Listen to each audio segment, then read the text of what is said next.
Welcome, everyone. Good morning. I'm going to call us to order, and I need a motion for us to go into our special call meeting. I'll do that. I recommend a motion to go into executive session to discuss personnel matters and to receive a security update. Okay, we have a motion from Ms. Middleton. We have a second from Ms. Mosley. All in favor, say aye. Aye. All opposed, no. Okay, we will move into executive session at this time in conference room A.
Welcome, everyone, and I'd like to call us to order. And I'd like to inform our audience that our board just left a special call meeting in executive session to discuss personnel matters and to receive a security update. No decisions were made and no votes were taken.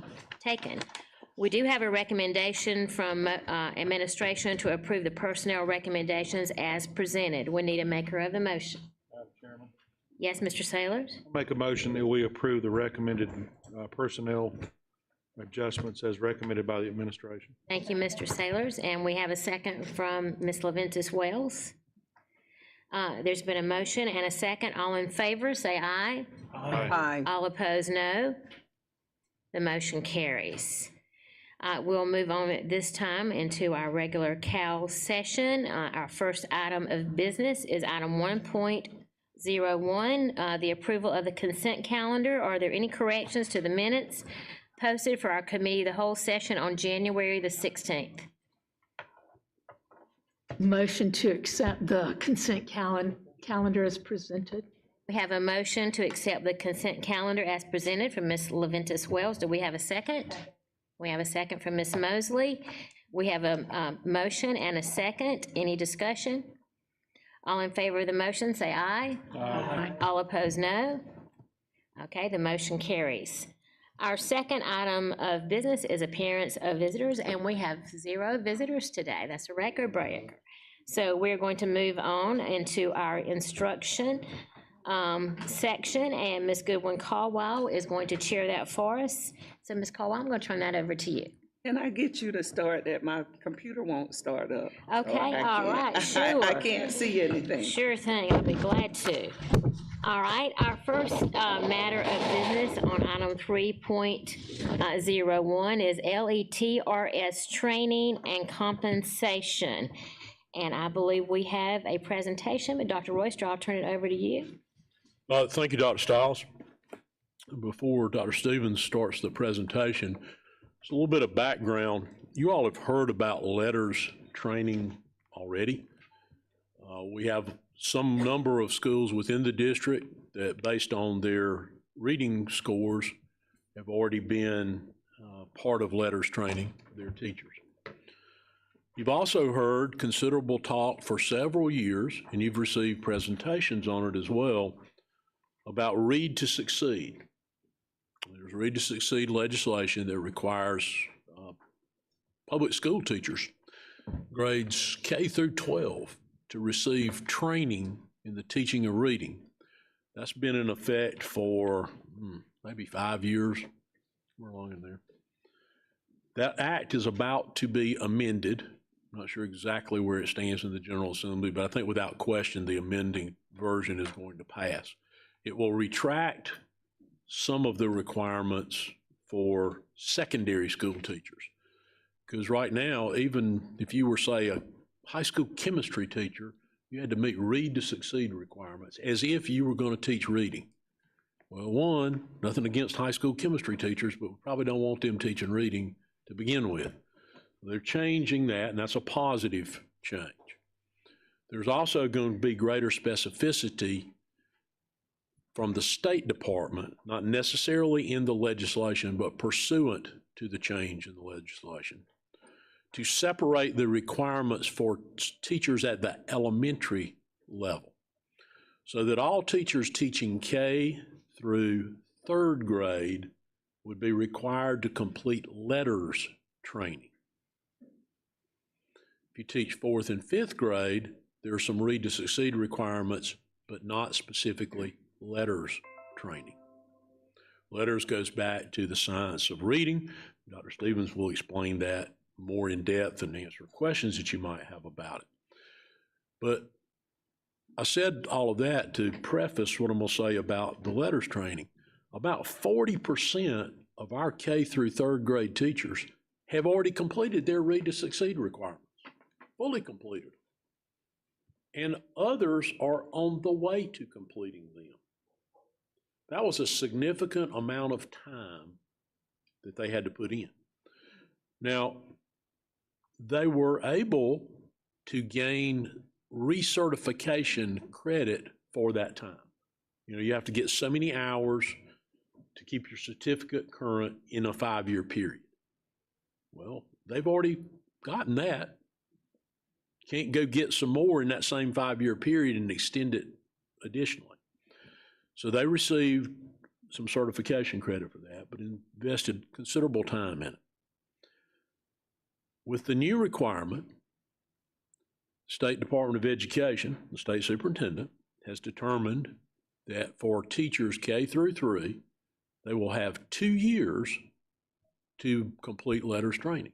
And letters training takes 2 years.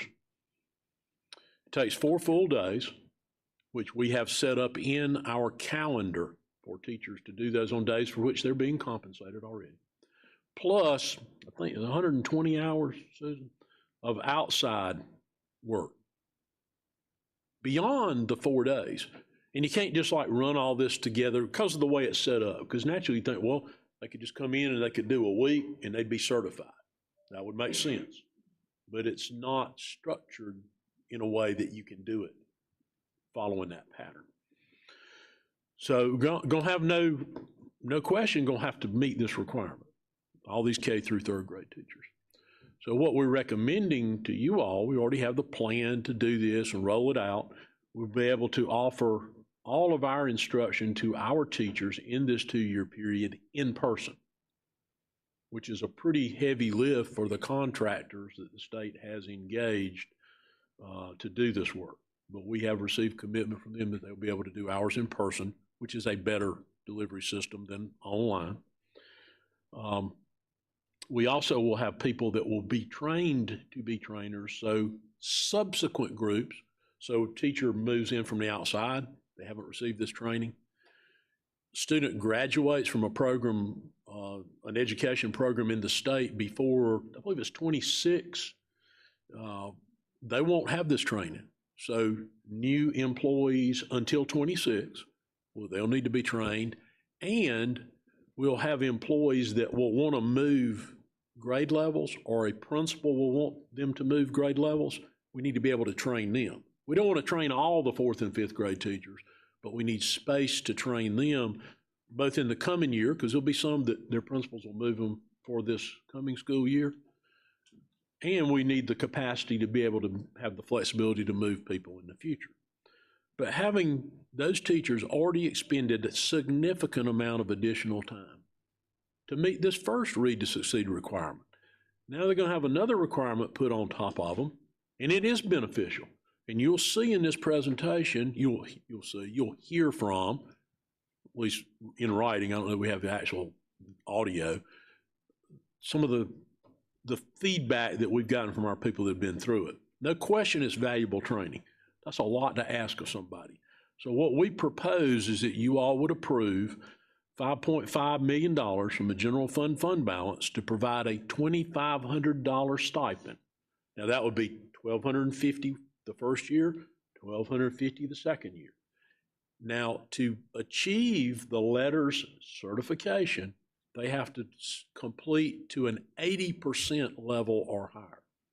We've not had any issue with our people getting 80%. But tied to that compensation would be, you got to get to the 80%. You don't get to $1,250 for the year if you don't hit the 80%. So for year 1, at the end of the year, they would get a check when they have evidence of 80% for $1,250 from the district. Year 2, $1,250. The state has committed, the state superintendent has committed to $500 for these teachers. But now that commitment is dependent, obviously, on funds being appropriated for that purpose. So I think it's probably reasonably certain in year 1 that it would be available, but then they would have to go back and get those funds for year 2. So this would be, $1,250 would be in addition to the $500 they would get from the state. Now that would come directly from the State Department to our teachers. The difference, one of the primary differences in those two amounts is if we pay our teachers something, we have to take deductions from it because they're our employee. If the State Department writes them a check for $500 because it's under the threshold, they're not considered their employee. They'll get the $500. Now, that would be between them and the IRS, how they handle that. But coming from us, the $1,250 would be subject to deduction. And we will likely, if this is approved, we would likely pay that as a bonus payment, which means no retirement comes out of it. The tax rate's a little bit higher, but they'll actually see more pay than they would see if we took retirement from it. So that's the sort of the introduction and the reasoning behind why we want to request this $5.5 million in general fund balance. Now, Dr. Stevens will try to fill in all the details about the program itself and our planned path forward with it. Thank you, Dr. Stevens. Thank you, Dr. Royster. Good morning. As Dr. Royster mentioned, the State Department is requiring the introduction of this letters training, but it's actually something that we're very excited about. This is a instructional delivery method. This is a body of knowledge that is highly beneficial to our teachers, and as you'll see later in the discussion, it is something that has been widely anticipated in our state. There's been a lot of discussion about it, and it's something that our teachers are very excited about. So a little bit of background to go along with what Dr. Royster has shared. The letters training is required to begin for all staff in kindergarten through third grade who have the certification areas, specifically in early childhood, elementary, special education. We're also including literacy coaches in our schools who have those certification areas, as well as our ML teachers will go through letters training with us, as well as our administrative teams. So for our schools that will begin this fall, it is a full wraparound support at the building level. That is required for all South Carolina teachers to begin no later than the fall of 2024. So within just a few months, this is a huge lift for our state to get this underway. As Dr. Royster mentioned, there are 4 required in-person trainings that are scheduled throughout next calendar year. Those do fall on our already designated professional development days, so there is no impact to student instruction. We will not be requiring teachers to leave the classroom, or we will not require sub-coverage. We've been able to strategically schedule those calendar dates. Those dates of training must be about 6 to 9 weeks separated, because in addition to a full day of professional development delivered by an instructor, there is asynchronous, online, scheduled, paced training that teachers have to complete on their own. So there are video segments, there are quizzes, there are assessments, there is student portfolio work that has to be analyzed in between the face-to-face sessions. So the actual professional development is both the in-person days as well as the computerized instruction. And then, of course, many of our schools that are currently doing this meet weekly to make sure that those strategies are part of their PLCs, part of their teacher planning. So as I mentioned before, we firmly believe in this, the quality of this professional development. It is based in research, it is based in best practice. We know that there is a tremendous impact and benefit that we can provide our teachers with the knowledge base to be able to improve the foundational skills of our reading. So this is something that we're very excited to support. This actual letters content, so letters stands for Language Essential for Teachers of Reading and Spelling, letters. And so that was actually developed by Dr. Moats and Dr. Tallman, and so they are experts in the field of educational early elementary literacy. And so this was designed specifically to support teachers to teach students how to read. This is not a curriculum. This is not an assessment tool. This is not an evaluation or a diagnostic tool.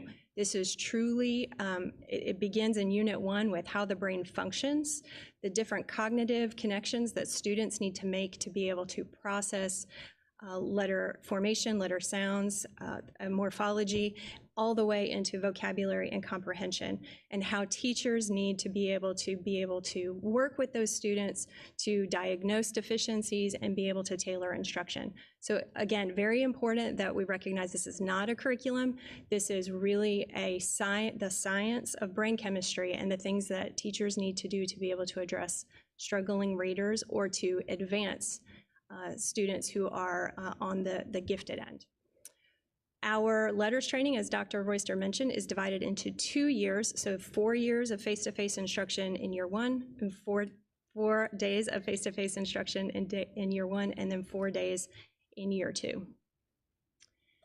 This is a very, very abbreviated breakdown of the content for each of those volumes. So as you see, year one, volume one, is really focused more on the foundational skills. Again, drilling down into brain functions and letter sounds and things as simple as morphology. And then in year two, we transition into the comprehension, the vocabulary aspect for advancing readers. One of the things that we have found most beneficial is to allow our teachers and our administrators who are currently in letters training to share their feedback with us. So I'm not going to read these to you, and I do not have sound bites for you, but I would like to give you some time to be able to read each one of those, one of these quotes from our staff members.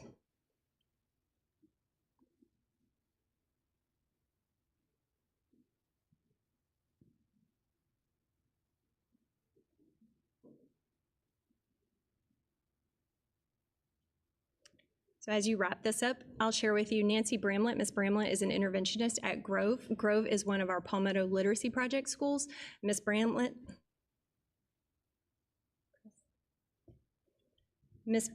is currently, Ms. Bramlett is currently an interventionist at Grove, and so she is completing year two, and she has been instrumental in ensuring that these practices are embedded in intervention across tier 1, 2, and 3. Additionally, from Grove, we have Miss Paige Harris, and she is a first grade teacher from Grove.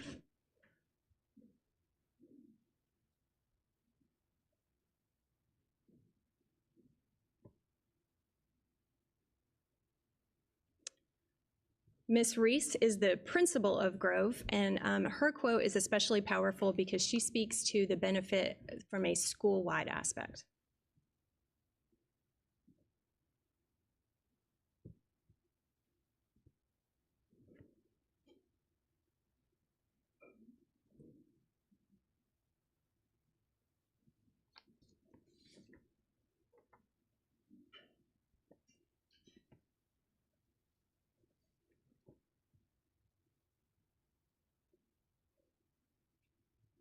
If we transition to Westcliff Elementary, Westcliff was another school that was a Palmetto Literacy Project school, and so they have embraced letters training as well. So this is Gabrielle Neighbor. She is a kindergarten teacher, and so she shares her experiences here.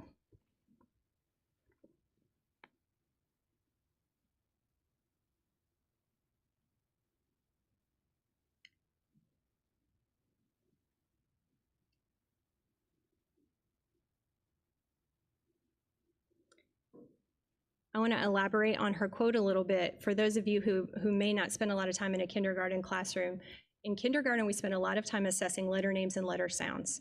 But having students who are proficient enough to be able to sound out multiple syllabic words is an advanced skill, especially as we transition to nonsense words. And so in order for a student to have the proficiency to be able to do that is something we typically in the past have not measured for. So that is something that we are excited to see our students doing independently. Additionally, Ms. Baskins is an RTI interventionist for Westcliff. Again, this is the impact across tiers 1, 2, and 3. And this is her experience with letters.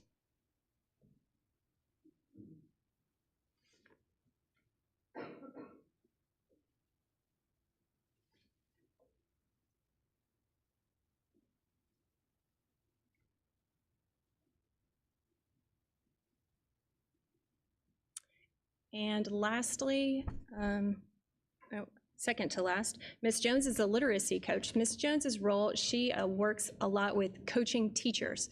And so her function at the school level is to support her teachers with the implementation of these practices. So this is her statement about her experience.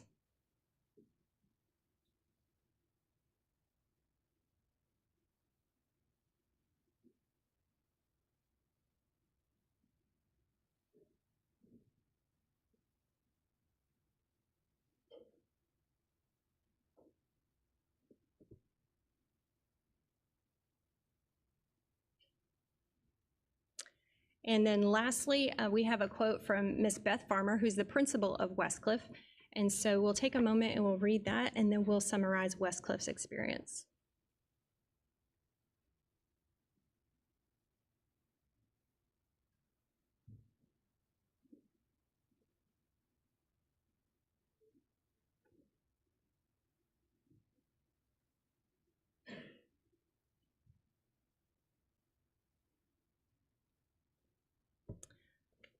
Westcliff Elementary School was recently visited by our Superintendent of Education in recognition of the growth that they have made in literacy instruction. And when you speak with the staff at Westcliff, they credit much of that to their understanding of the foundational skills that are necessary for students to become successful independent readers. So this letters instruction has really been beneficial to their staff in driving the data analysis, in driving consistent conversations, in driving the planning and the preparation for students, specifically in the primary grades. So I'm glad we were able to share some of their quotations with you because it really does reiterate the strength of the training and how it, again, is not a curriculum. This overlays any instructional curriculum kits or resources. It really, again, it benefits our teachers with their understanding of how to deliver instruction that can meet the needs of diverse learners. So in summary, as Dr. Royster mentioned, we do have a request for funding to be able to offer that stipend. You will notice here that it also includes our K-4 teachers. We began K-4 pre-K, letters for pre-K training this year. We were actually the first large district in the state to include all of our K-4 teachers. The K-4 training is a one-year training instead of 2 years. And so all 81 of our 4K classroom teachers have completed that training. They're actually wrapping that up in the next few weeks. And so we're ahead of the curve on that. We do believe that the state will begin to require that for pre-K classrooms as well. But we know that that was really instrumental because all of our 4K students will transition into kindergarten classes next year. So we just knew that that would help strengthen their transition and support that. So our stipend request does include our K-4 teachers for their 1 year of training. And then, of course, in the future, to be able to consider to offer our ongoing training. As Dr. Royster mentioned, we will have our own trainers in-house to continue to push that into 4th and 5th grade, as well as if we continue to have people move into our state who do not have that training or do not come through a new teacher program. What questions can I answer for you?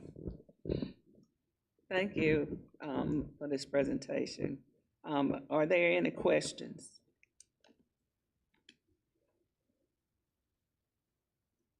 Okay, Ms. Mosley? Thank you, Ms. Goodwin-Caldwell. Thank you so much for this presentation. I cannot tell you how happy I am to see that we are doing this program. I actually saw this in action a few months ago.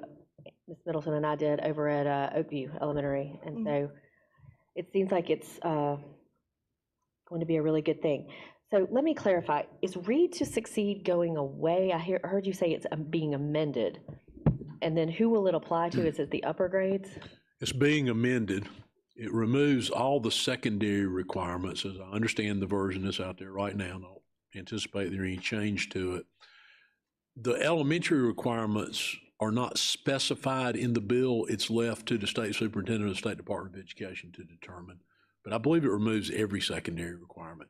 And it also removes requirements like all of us, myself included, had to meet certain Read to Succeed requirements. So Mr. Davey, Dr. Ward, so all the assistant superintendents, if you had to have a certificate to do your job, you had to complete some Read to Succeed requirement. I believe it removes all those except people now that are directly supervising people who teach reading. There were way too many requirements for too many people who are never going to engage in the teaching of reading. For one, they all got other full-time job to do. Certainly a subject area teacher needs to understand how to help a student that might be struggling with reading, but that's a whole different issue than being able to teach somebody how to read. So the narrowing of those requirements, that's a positive thing. The subject matter of this program, the training that comes as part of it, that's a positive thing. The only negative is it's landed right on top of people who've just gone through this Read to Succeed training. I only ask that question because I do hear from a lot of teachers that this is the Read to Succeed has been a big thorn in their side. So that's why if I get questions, I want to be able to, respond. Okay, so then I understand you said this is not a curriculum. Is it considered a methodology? It is. It Okay. is. So that science of reading research really iterates the brain processes and the connections that need to happen for a student to successfully be able to make connections between letter sounds, letter formation, sounds, and then ultimately words and comprehension. So it's really an application that can apply over any curriculum resource. Okay, so is it replacing another methodology that we've been using, or is it just something we're So science of reading has been around for a decade, at least more than that probably. And so in literacy instruction, we've kind of gone through an evolution. Most of us learned with whole language or whole word. Some of us learned by decoding. So really, since the 1950s, there has been a significant evolution in instruction. Currently in Greenville County, we have a literacy framework which encompasses all of the different science of reading components already in its entirety. Opportunities for vocabulary, opportunities for phonics, opportunities for writing, opportunities for independent reading, and then guided reading. And so all of that is embedded in the science of reading work itself, the research itself. This, though, is really kind of the why behind why those components are important. So we have a lot of teachers who teach the components successfully. This training really helps a teacher understand how each of those components is critically important to the surrounding components and why they need to mesh together, and what happens in a student's brain when those things are meshed together correctly. okay. So even though this takes 2 years to go through the process, we already have teachers that are finishing their first year. We actually have over 400 teachers who are already in letters training for our Palmetto Literacy Project schools.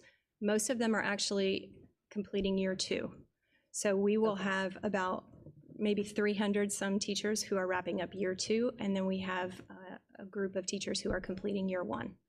So the group of teachers that are wrapping up year 2 for next school year will be fully trained, certified, whatever Yes. the right word is. Yes, In this training, correct. and they can implement. So if you're in the middle of the process, if you're in year 1, are they able to implement, I guess, what they'd learned so far? Absolutely. Like, is it a sort of a, Yes. okay, so it's not a wait till you finish 2 Not years, at all. then we implement kind of thing? No, not at all. Okay. That's some of the intervening time, when, as we said earlier, Mm-hmm. you can't like crunch this down and do it in a week. Right. Some of that is they go back and they apply what they learned, like on day 1, between day 1 and day 2, they're applying what they learned in the day 1 instruction. In fact, the quotations that we saw, those staff members have just completed the 6th face-to-face session. So we still have 2 more face-to-face sessions and a half a year of online training to complete. And those are the results that they've received just from those first 6 units. Okay. And then lastly, have we been able to assess the impact of this yet? Have we gone far enough into to get maybe not state scores, but I guess benchmark scores or whatever the right word is? We do. So our FastBridge data from our primary grades indicates an improvement at almost all of our locations that are letters training. So that's that decoding those foundational skills at the primary level. We're working on letter sounds, letter names, blends, and so we're looking at some of those pieces for nonsense words and then fluency. We know that those scores are improving. We also, though, know that our teachers are doing an excellent job with explicit instruction. And that's part of what, while this is not a curriculum, it helps teachers become a little more targeted with how they deliver instruction.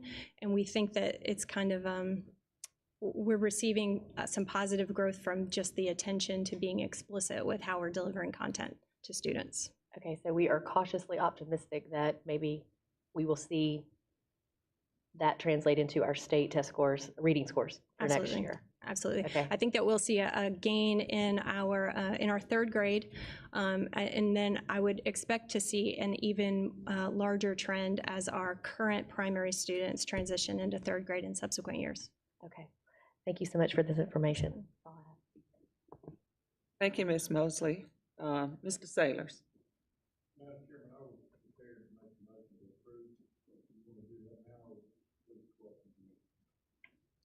You can go on and make a motion. I'd like to make a motion to approve the administration's recommendation of $5.5 million to come from the general fund balance to provide a $2,500 stipend for all K-4 through third grade teachers to complete the letters training as required by the State Department of Education. I second. Mr. Sailors has made the motion to approve. It was like 4 people that did the second.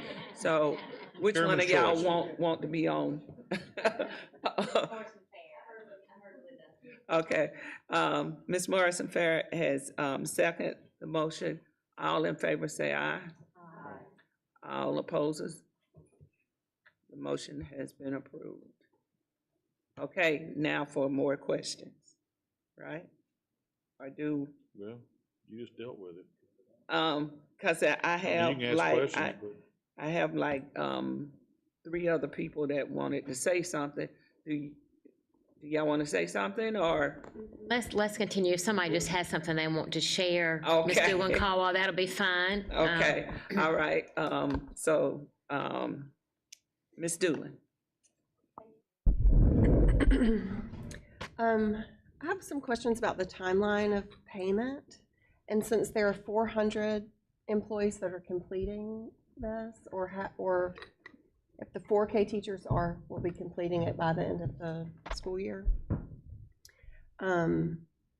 will their stipend come in May?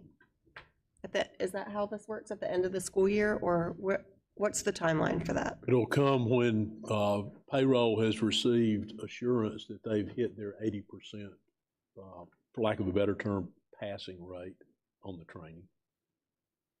And that should happen for almost all of them at the same time.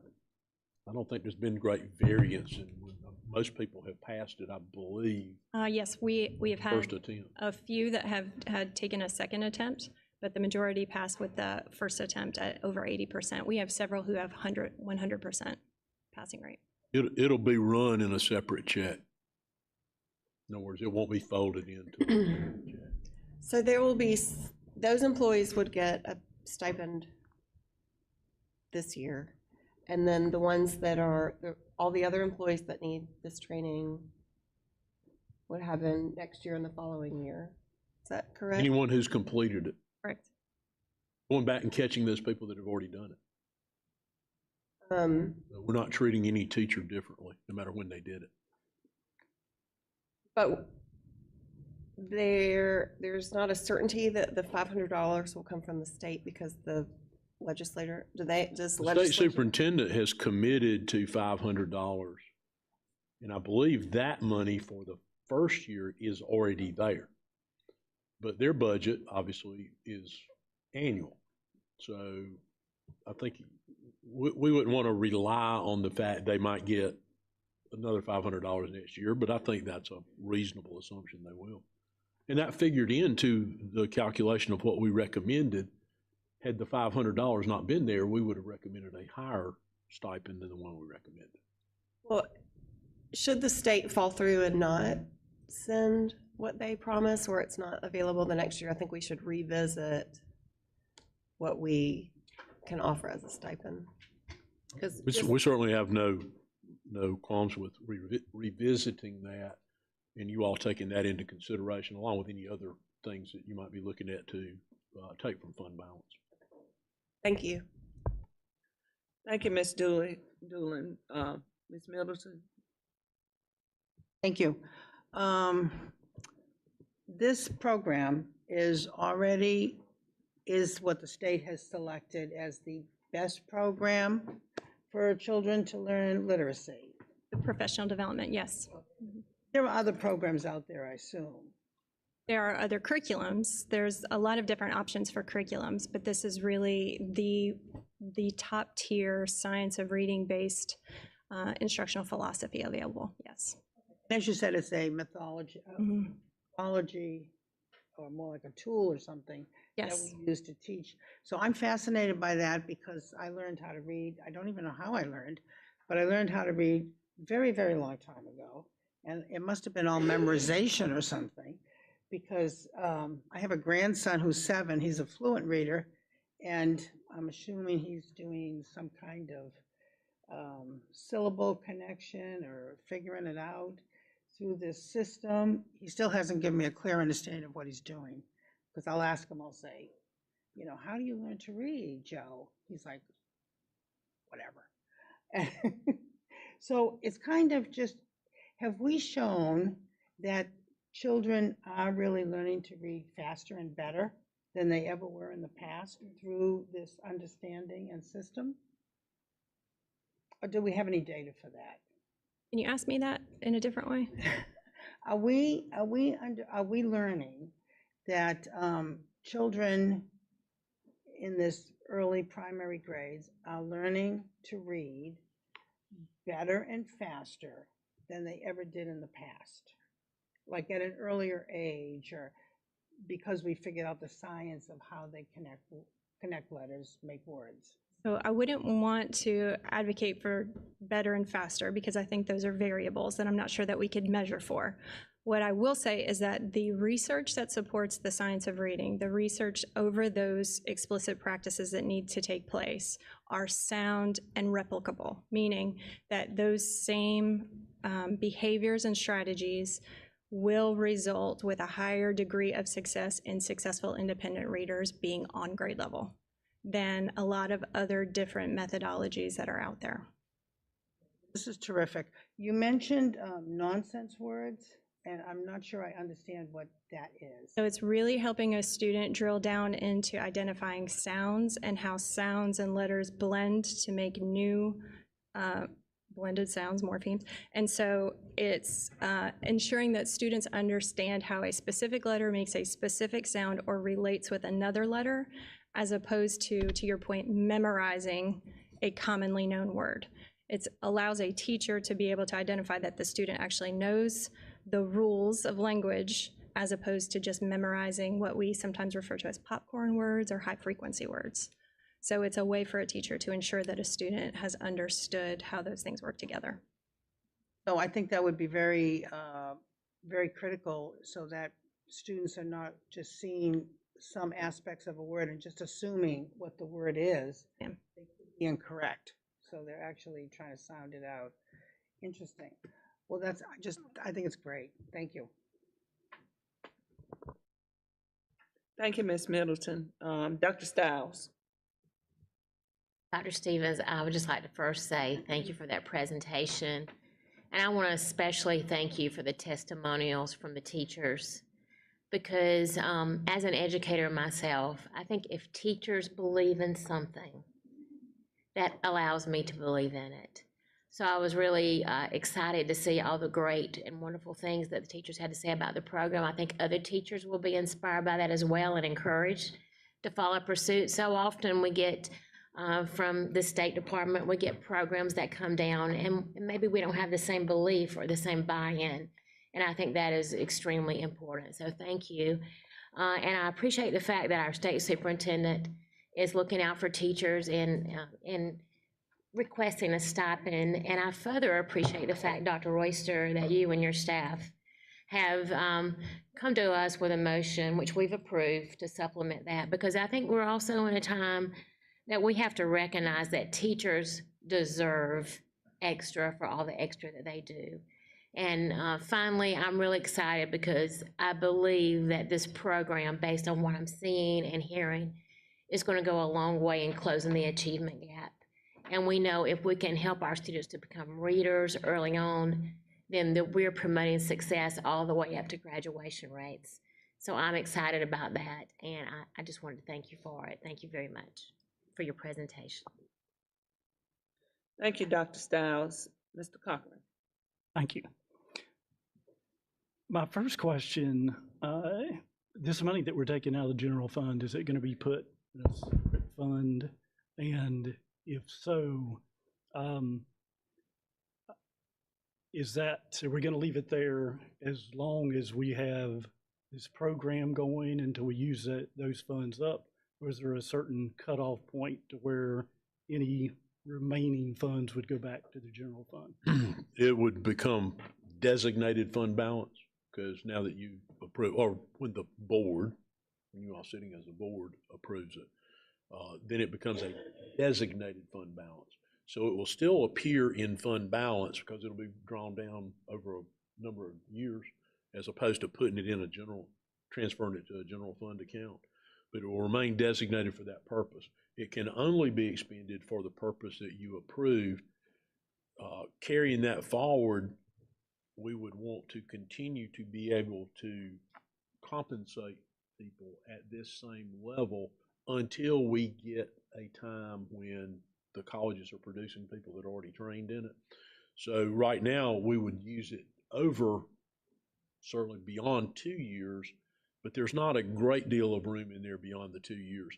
The reason it's 5.5 million is quite simply, we've already got people that have been through it. We're picking those people up, plus the ones that need to be done in the next 2 years, plus leaving a cushion in there for those who a principal may want to move down to from 4th grade to 3rd grade or 5th grade to 2nd grade, and to compensate those coming in new to the system who may come from out of state. And that we'll still have to do after the colleges and universities in state include this in their teacher ed program. If we hire somebody from out of state, we're going to still have that transition time.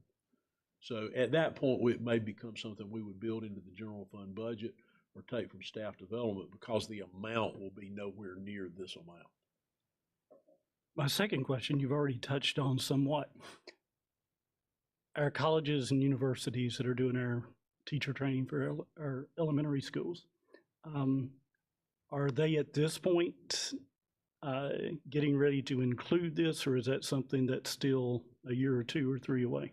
My understanding is the statute, the change would require at least the public colleges and universities to have this in place by 26. Yes.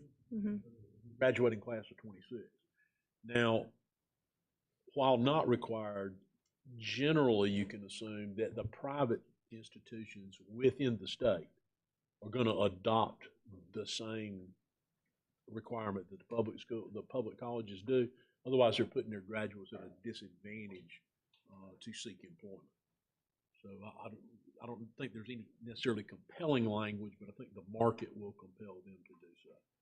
And this is not something purely isolated to South Carolina. So there would be other states where students may be attending college where they already have access to this training. I can't list them. Susan may. And North Carolina's gone statewide already with this. We get a fair number of Sir. graduates from North Carolina institutions, as we do from Georgia and as well as in-state, but we truly get them from all over the country now. And you may recall, because we've shared this in the past, about half the new teachers we hire are not really new teachers. They are experienced teachers. So in a year, if we're hiring 600 teachers, 300 of them probably coming in here experienced, and they'll probably have to have the percent of them that are elementary would need this training, or at least the pre-K through 3 ones. So that would be maybe 100 and something in a year. And when they transfer in, if, for example, they're coming from a district where they've completed year 1, we just put them into a cohort to continue year 2 with Greenville County. My final question, based on what Dr. Royster had mentioned earlier with the Read to Succeed and all those requirements that a lot of our teachers have already had to go through recently, even considering the $2,500 stipend, what is our level of concern that with all these extra time requirements that there may be a rush this year of our elementary school teachers to say, I would really like to teach 4th or 5th grade this year? Well, and you know, you may have some that want to do that. I don't think we've seen any indication of that so far. And, you know, at some point, you know, principal will have to decide, well, no, I can't let you do that. I need for you to be in the grade that you're in. And I think the other side, we sort of went by this fairly quickly, but part of this, the 4 days, we're not asking them to do that on their own time. We're putting that into days they're already being compensated. Now, that will mean other things won't happen with those teachers this year, but so be it. It won't happen this year or next year. But so they'll get in their regular rate of pay for those 4 days. This additional is to help to compensate for the about 120 hours that lie outside of those 4 days. And Mr. Cochran, if I could add, it's actually the opposite. We've actually seen the opposite, where a number of our principals have reached out to get information about including 4th and 5th grade teachers because they know the value of this work. And we have not had, to my knowledge, any teachers reach out that are upset about the requirement. We have a lot of high interest in attending and participating. Great, thank you. Thank you, Mr. Cochran. Ms. LaVentus Wells? Thank you, Ms. Goodwin Caldwell. First of all, I'm excited about the program. Anything that we can do to help our children learn how to read is of the essence. I'm glad that we've visited the Read to Succeed and we found something even better, and that we're taking consideration at the value of our teachers' time and compensating them. I was just going to ask, the Read to Succeed and now letters, this training, do they offset? Is there a common denominator, or is it just a totally different program? So the original Read to Succeed legislation, there were 4 classes that were required: Foundations of Reading, Foundations of Writing, and then there's 2 other classes that were more about comprehension and embedding literacy instruction into the day-to-day. It was not poor quality instruction. In fact, Greenville County, we wrote those courses for our teachers. So I don't believe that that was wasted time per se. What this level of training though does is really allows our teachers to become practitioners and really be able to make very small course corrections for individual students as they are working with them one-on-one and in small groups. So it's much more laser focused on some of the foundational skills that our students need. And I like where you're building on the letters and so forth, because sometimes we get lost in that. Children do. I did. So I like this. And also, I think this program, I'm excited that they're implementing it in early childhood education in the colleges and universities. And so that will relieve a lot of the, I guess, duplication. And then we can move forward. And Dr. Royce, he's gone. Okay. So I'm thinking that this compensation is a one-time.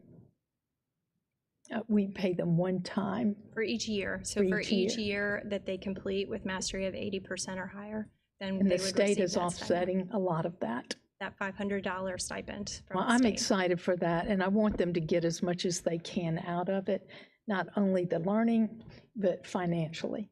So thank you for your presentation, and thank you for all that you're doing for our teachers in the district as well as staff and everyone. Thank you.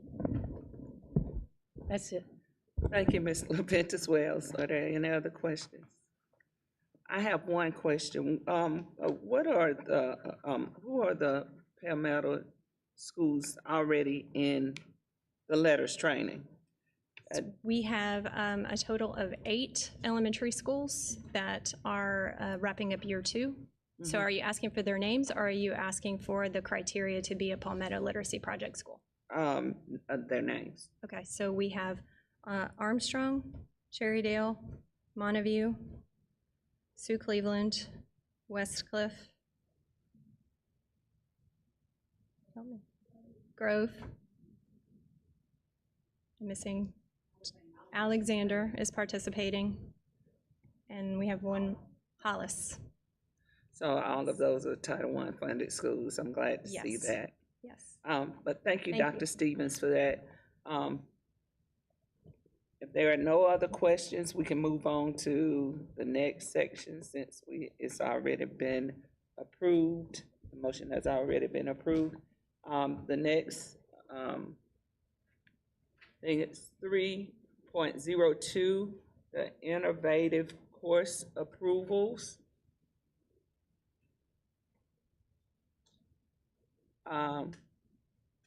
Ms. Dean will be presenting.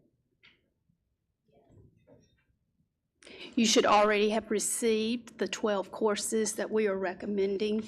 Academics is recommending for approval. 2 of those are innovative courses. One is the half-unit civics class, and the other one is a related arts class in the middle school, which is music and theater. The other 10 classes we are recommending for honors credit, and all of those courses are being taught in our Innovative Center. Do we have any questions? Are there any questions?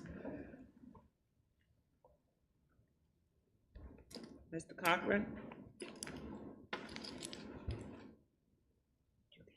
Are there course outlines available for these courses at this point?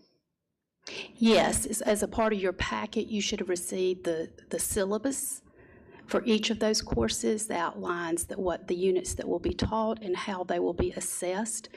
If it was the honors course, you saw the honors framework of how that course will go deeper and stretch students, and how the assignments will look different, and also how the actual resources will be different. So that was a part of all your packet.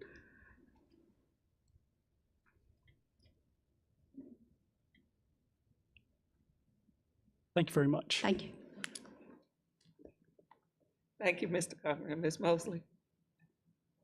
Thank you, Ms. Goodwin-Caldwell. So the civics and the music and theater are not honors level, they're just, They're not honors. They would just be, the music theater in middle school, we do not get, this is not a high school credit class, so it's not worth a credit, it's not a credit-bearing class. And the civics is a CP level class, and it's 0.5. 5.5. So, and that will be counted as half of a social studies credit at the state? Yes. Like it meets the state Yes, standard yes, or whatever? yes. Most schools are going to pair that either with personal finance or another half-unit class. Does personal finance fall under social studies? It falls under CTE, but is a required course now for high school students. Okay, but will it meet their social studies requirement? Like if you take I'm asking this question because my son got flagged on a half class, and I'm just wanting to make sure that I fully understand. There are other half-unit social studies classes that it can be paired with to get that full other unit. Okay, so if to get a full social studies credit using a civics class, they would have to pair it with another half social Yes. studies class? Yes, and we That's also have a free. one-unit civics class as well. Oh, we do, okay, all right, thank you. Thank you, Ms. Mosley. Are there any other questions?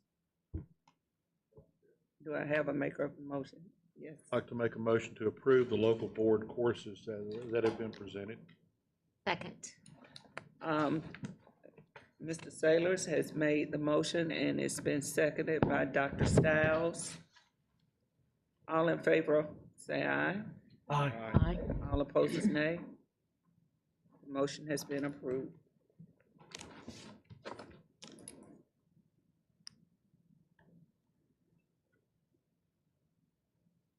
On item 3.03, Advanced Academic Programs Update, presenters, Ms. Nally and Dr. McDavid.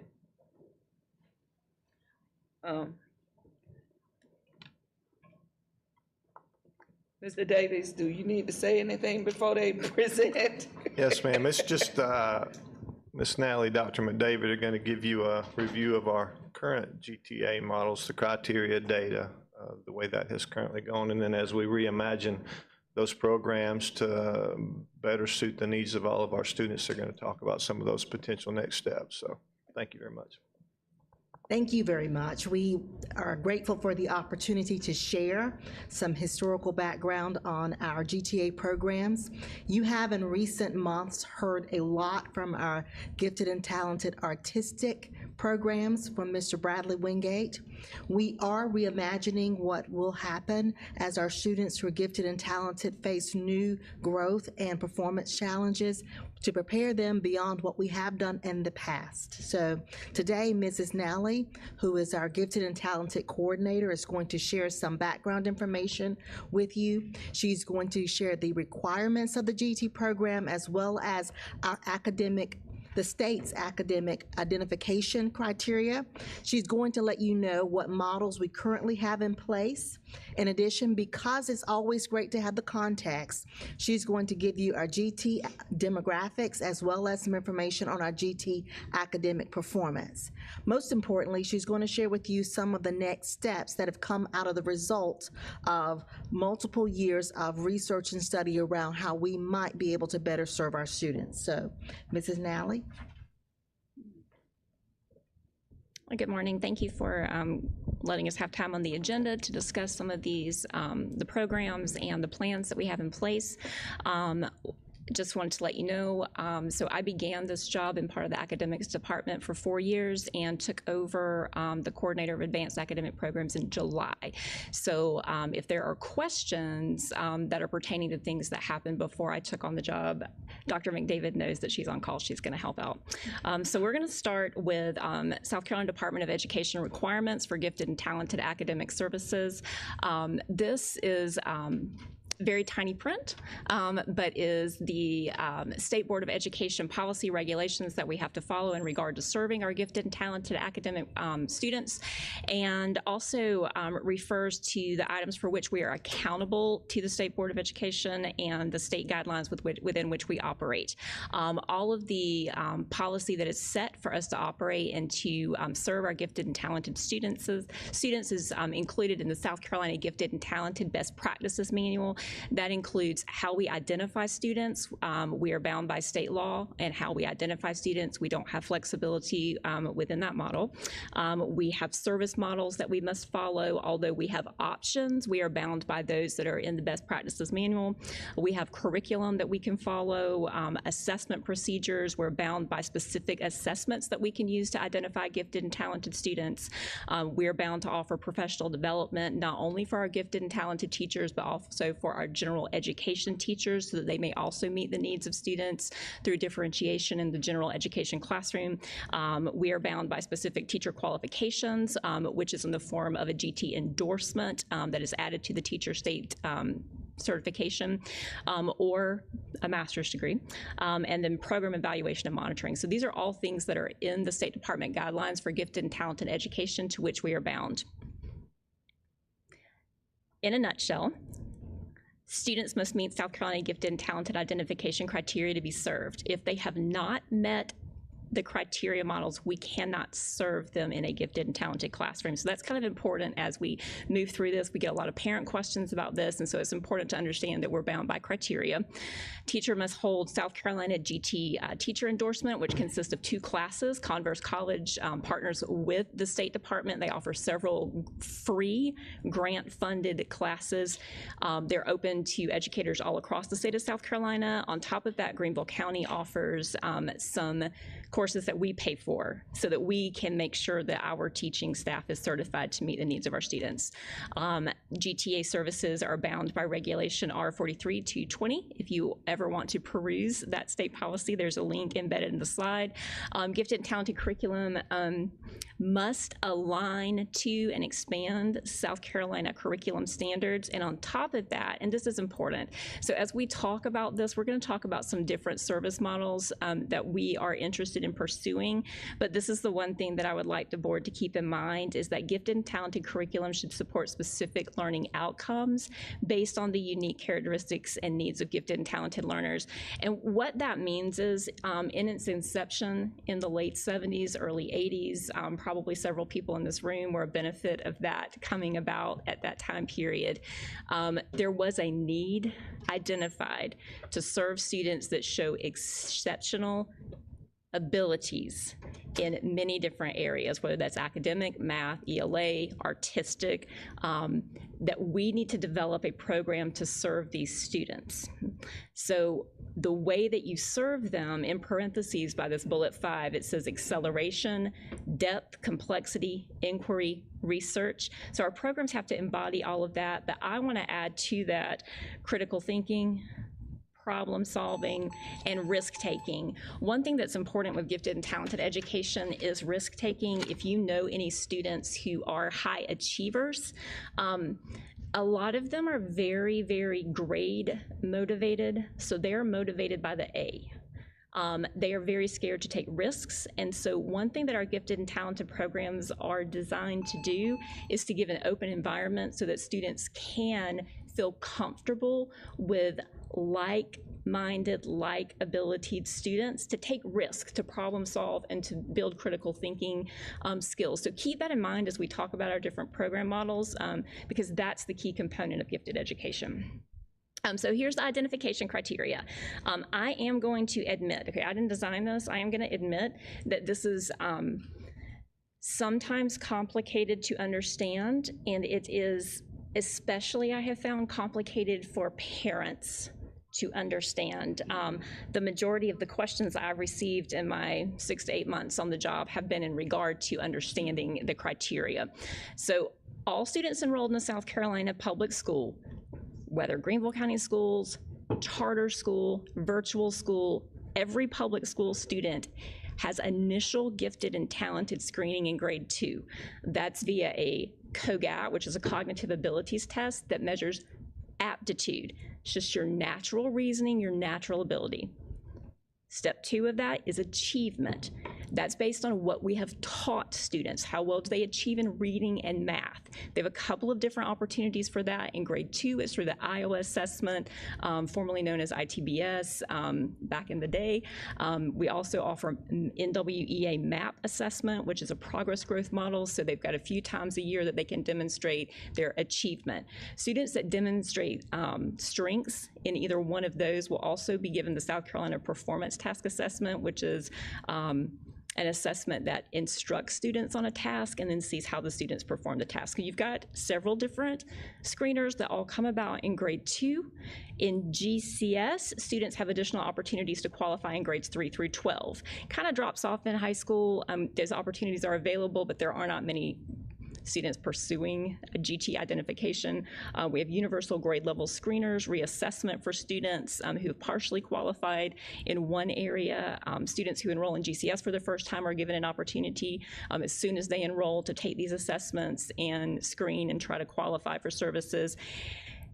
In October, we also offer aptitude assessment for any student who resides in Greenville County Schools zoning area, but is not enrolled in a public school. So that would be students that are in private school, homeschooled students.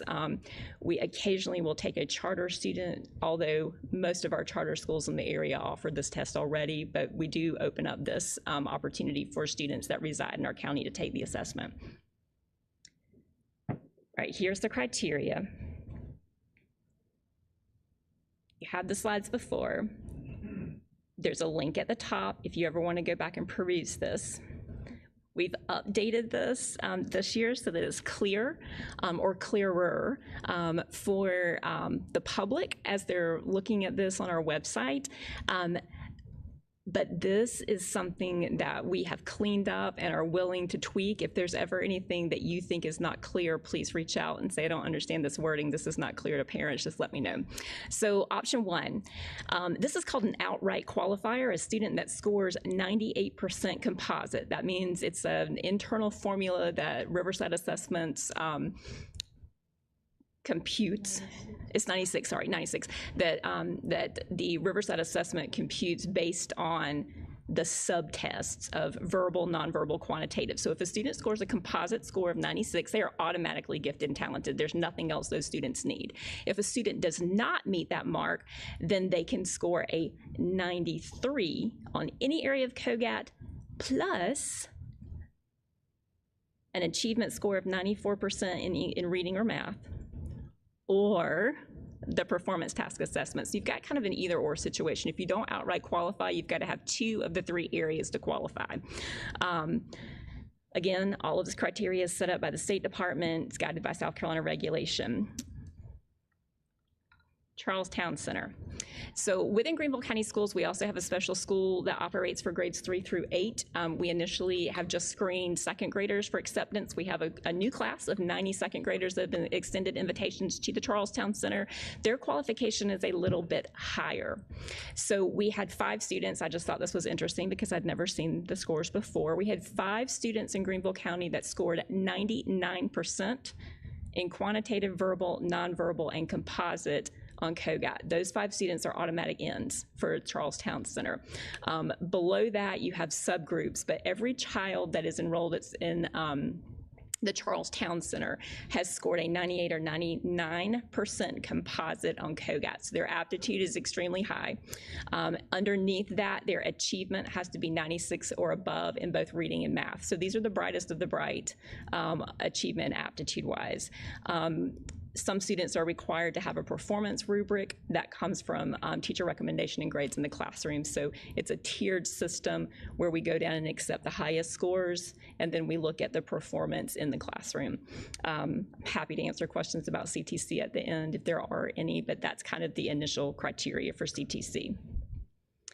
Service models. So the way that we can serve students in the state of South Carolina falls under these approved models. So for grades 1 and 2, grades 1 and 2 are not funded. So anything that Greenville County decided to do for grades 1 and 2 in regard to gifted and talented instruction would be local funding. So this would have to come from us. So currently, our grades 1 and 2 are served through differentiation in the general education classroom. We can do that through regular classroom. We could do a pull-out classroom, but that would require us to fund a teacher to do so. Grades 3 through 8, we can do a resource pull-out class, which is pulling out for the allotted minutes that are required in that model. We could offer a special class in math, a special class in ELA, or a special class in science, or we could just make a whole gifted school, which we have, which is our Charles Town Center. And in grades 9 through 12, special classes or a special school. We don't have a special gifted and talented school for high school. All of our gifted and talented instruction is run through honors level courses. So if you see what's highlighted on the next slide, those are the current models. So grades 3 through 8, our resource pullout model is affectionately called Challenge. So if you hear me refer to Challenge, that's our elementary school model. We have special class model in ELA and math at the middle school level. We have the special school, Charles Towns, for grades 3 through 8, and then in high school, we offer special class. So those are the models that we've chosen to offer in Greenville County Schools. The next 2 slides just kind of go through the continuum of services that are provided in our programs. Resource pullout class, that is the Challenge program. Currently, just so you have some background on what the Challenge program is, the curriculum is centered around integrated units of study. So this is an interdisciplinary class. It is not one specific subject. You're delivering reading, writing, research skills in social studies, literature, science curriculum, and you also have a parallel math curriculum running at the same time. So what the students are doing in Challenge in terms of math curriculum is a program called Figure It Out, which is problem solving, and Hands-on Equation, which is pre-algebraic skills. So they're building some math foundation for the math that they will be seeing in middle school and high school. So you're trying to give them a kickstart on some skills that they would be seeing outside of their regular general education math curriculum.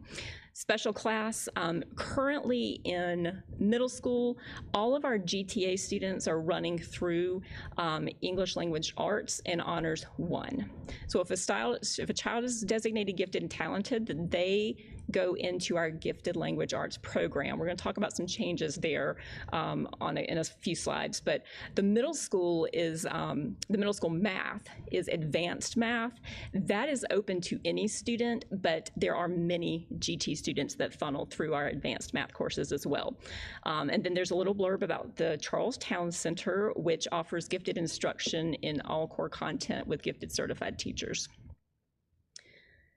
So high school, so it's important to note that honors level classes are where we receive our gifted and talented funding for high school students. So our GT students that are participating in honors classes, we receive GT funding for those students.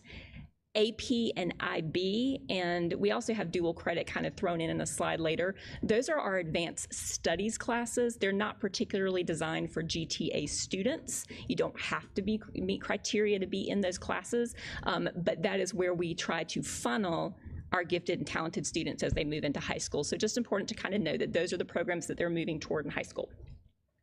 All right, fun part, demographics. So when you're looking at the scale, I want you to know that this is not 100% the scale, because when it got down to the ethnicity tab, it was kind of hard to put all of the ethnicities that were divided within our gift program. And so it's a little bit skewed. It looks like it's a little more diverse than it is. But GTA identified and serving, this was based on the 45-day count of students. So in the fall, 78,000 students overall in the district. Of those, 14,674 students were identified and being served in gifted and talented programs.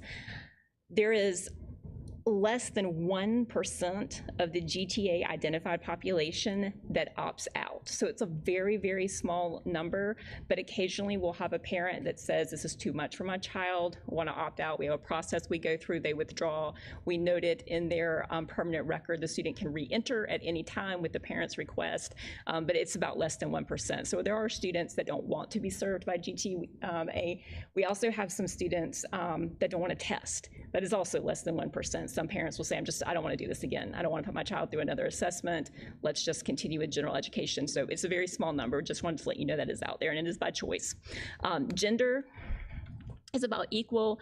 When you look at ethnicity, 74% white, Hispanic is 8, Black is 8, mixed is 5, Asian is 5, and other ethnicities are less than 1%. Pupils in poverty in the gift program is still divided up by free and reduced and paid, so you can kind of see the difference there between the amount of students that are identified as GTA based on their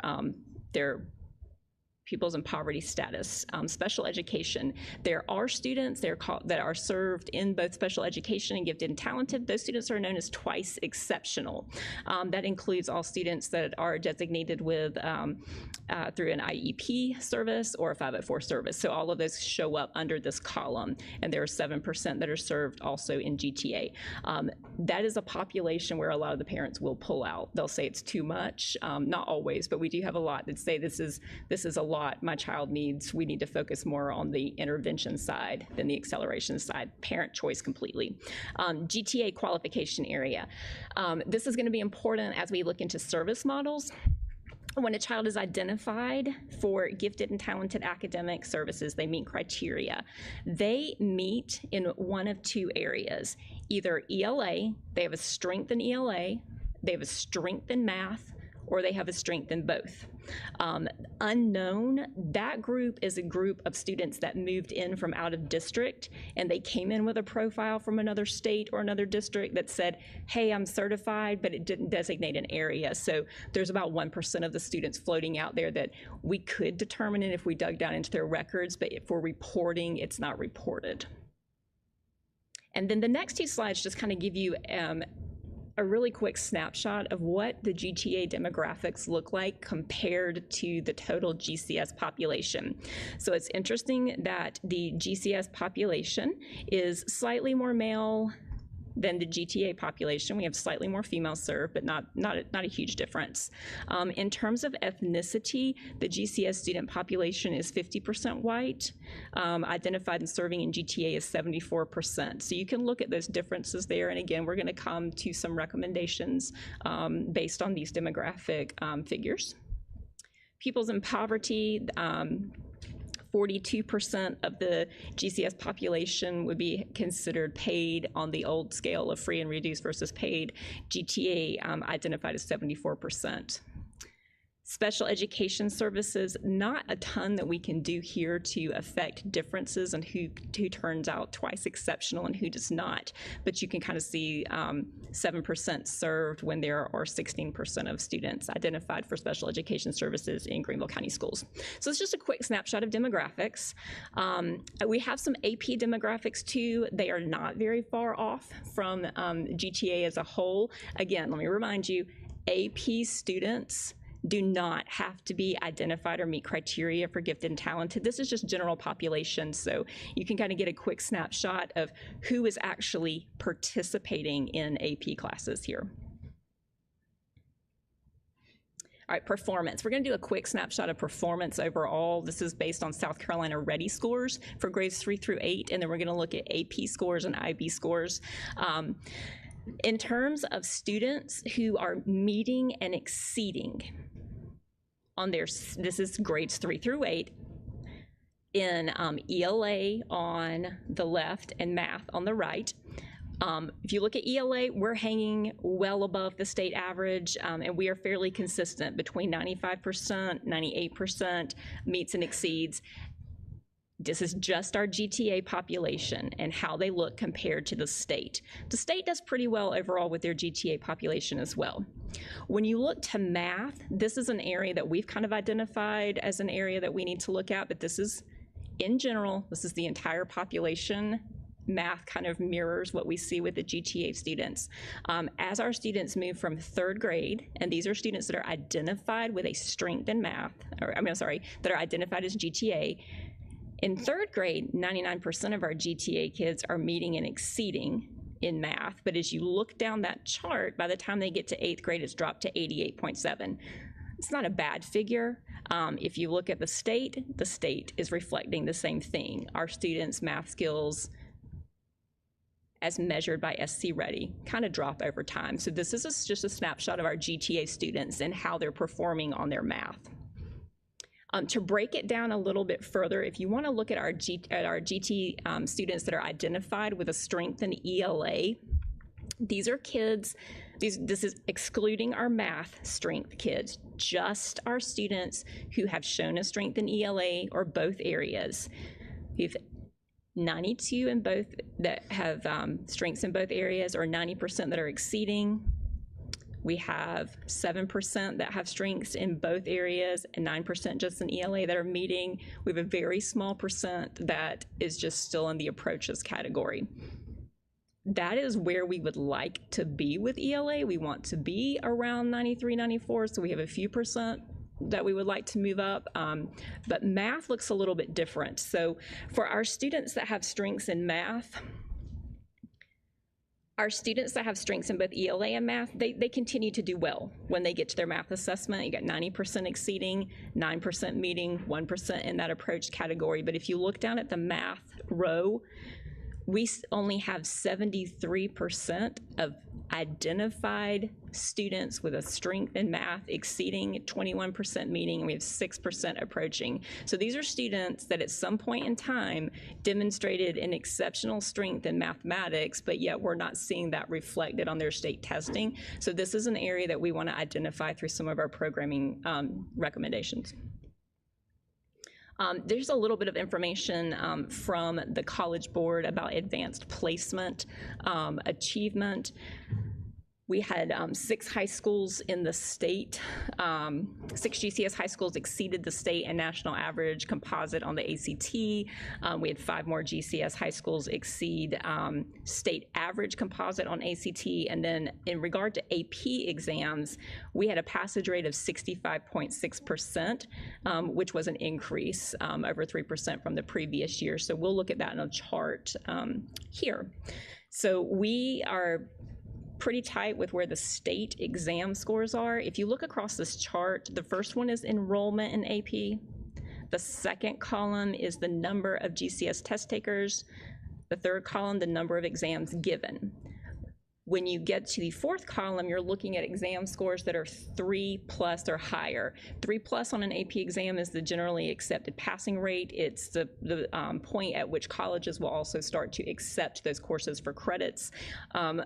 Starting in 2019, 20, 21, we were beating the state average by a percentage point or two. 22, we went down a percentage point below the state score, and then in 23 we tied. So we had 66% of our students making a 3 or above. Mr. McCoy helped to put this slide together, and he wanted you guys to also see the final column, the GCS potential credits earned. So prior to 2022, credits were calculated with the average of 3 credits per course, but starting in 2022, credits were calculated based on the true number of credit hours. So for example, I used to support world languages, Spanish 1, Spanish 2. You typically get a 4-hour credit because 1 credit's a lab. Same thing with your lab sciences, biology or chemistry. You're getting 3 hours for a course and 1 hour for a lab. So starting in 2022, the College Board started calculating that you would also get that lab credit for the course in APs. So we had 17,583 potential credit hours based on our AP exams. We had 1,138 students earned district AP Scholars recognition. That is, they took three or more AP classes and scored 3 or more higher. Okay. International Baccalaureate. This is a slide just to note. If you are not familiar with our International Baccalaureate programs, that only exists in 4 high schools: Southside, Travelers, Rest, Woodmont, and Greer. You can see it's a similar table as AP, number of students, number of credits earned. IB is a little different than AP. You have to earn a 4+ or higher to earn a credit for an IB course. You can see compared to South Carolina, we were below South Carolina's scores in 19 and 20. In 21, we beat South Carolina by roughly a percentage point. 22, we dipped back down, and this past year, we were a little bit higher than the average. The 4th column shows you the number of schools in South Carolina that have IB diploma programs. That has dropped a little bit over time. You can see the number of IB diplomas that have been earned. It is a very complicated formula to earn an IB diploma. You have to take a certain number of courses, pass a certain number of exams, score a certain number of percentage points on each exam to earn that diploma. And you can see the number of IB diplomas earned in South Carolina as a total. And then the last one is dual credit. Mr. McCoy added this slide. I don't directly support dual enrollment. Mr. Williams is here if we have questions about that later. If you look at the number of dual credit hours awarded, you can see that as the dual enrollment program has grown in Greenville County, that the number of hours earned, a number of potential hours earned by our students has increased significantly. So we're up to 11,104 as of last year credit hours. So that also affects whether or not students are opting into AP classes, or if they're in IB high school taking IB. You've got families and students that are making decisions for which is the better option for their students moving forward. So next steps. So when we're looking at all the demographic information, all the achievement information, leadership has put some steps in place and recommended some changes to the way that we are serving our students in the programs in which we're serving. Starting in 2019, prior to me being in this job, there was an academic advisory of principals. There were some considerations, some exploration that was considered within this committee. They attended the National Association of Gifted Children conference, and then COVID hit.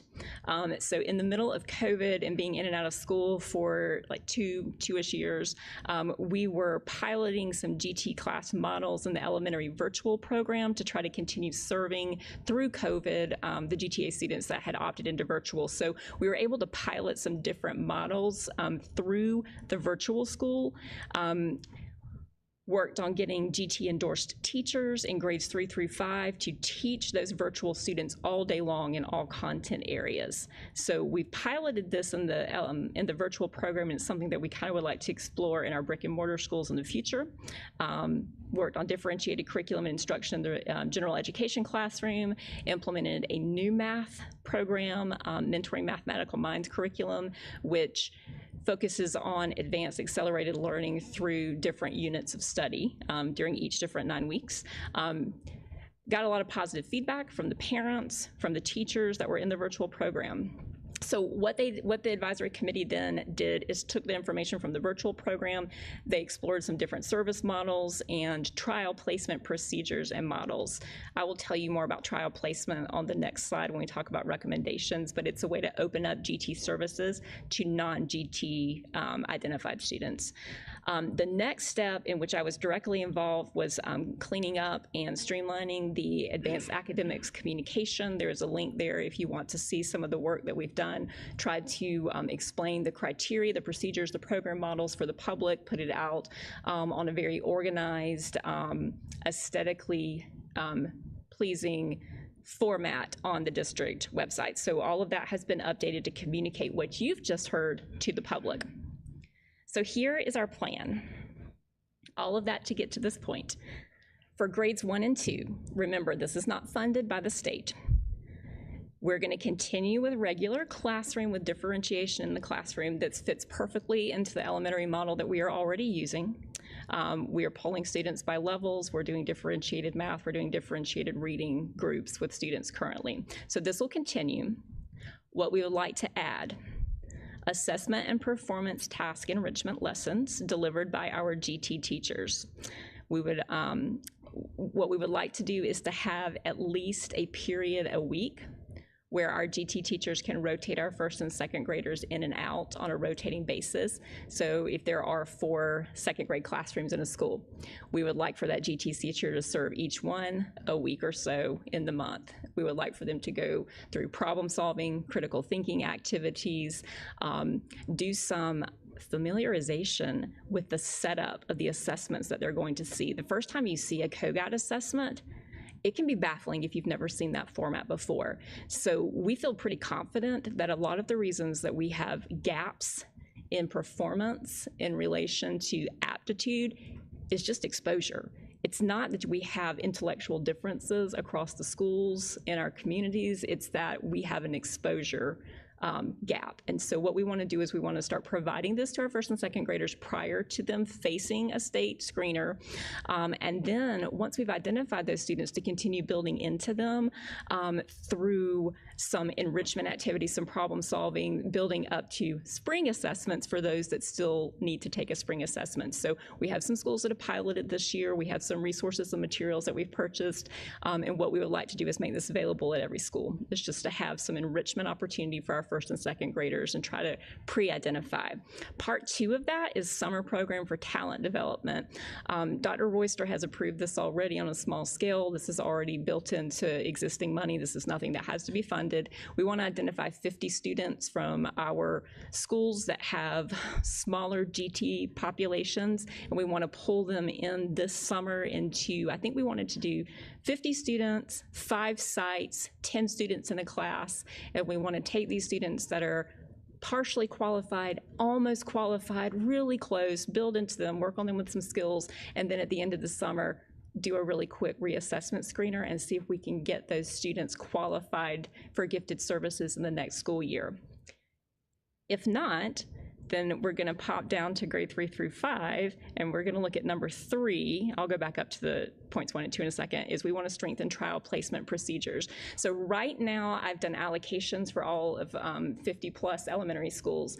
There are 15 elementary schools right now that have less than 10 students in each grade level who've qualified for gifted and talented. Some of our schools have one 3rd grader, 1 4th grader, 1 5th grader.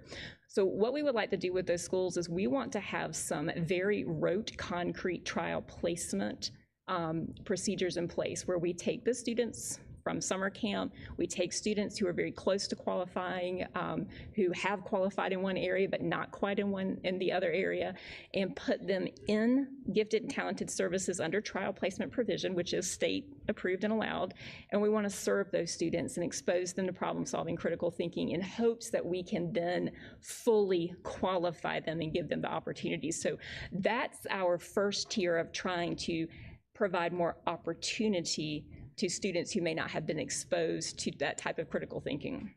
So I'm going to go back up to points 1 and 2 under grades 3 and 5. We want to enhance the unit and math instruction in our current challenge program. So we'll be going through some curriculum rewriting this summer. We're going to take the Mentoring Mathematical Minds curriculum. We're going to bolster what we're doing. We're going to try to find gaps and weaknesses where we can support the general education curriculum and try to strengthen our gifted and talented students' math performance overall. Point 2, we would like to potentially offer a special class model that's different than Challenge. So if an elementary school chose to do so, we would have that school opt out of Challenge and say we want to just offer gifted and talented math and ELA, or a gifted and talented classroom where our students can funnel and receive gifted and talented instruction in kind of an isolated gifted and talented setting. This would be by principal approval and by principal choice. This is not anything that the district is going to say, you have to take this model. We want to offer it. We want to see if someone is willing to pilot it. If someone is interested and it fits their school setting and culture, then we will try it, and we will have some curriculum design related to accelerated math, accelerated ELA, and build some critical thinking research project-based inquiry into those curriculums.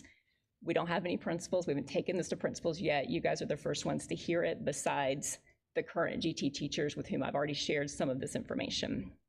Grades 6 through 8, we're going to continue with GT ELA, but we're really going to try to funnel students who are gifted in ELA into those classes and give students who are gifted through math the option to participate, but not force them into a gifted ELA class.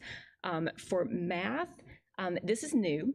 We want to revise the advanced math curriculum to include spiraling in depth.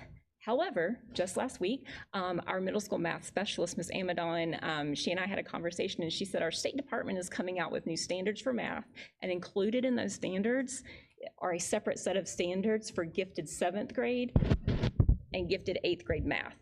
And then as a district, we would make a gifted 6th grade curriculum. So the State Department's already done part of the work for us. They're going to give us more advanced math standards. We're going to continue with advanced math in middle school, but we are going to make sure that our students who are identified as gifted math in middle school have the opportunity to enroll in that class. And then we open it for students that have shown other proclivity toward math advancement and enroll them in those classes.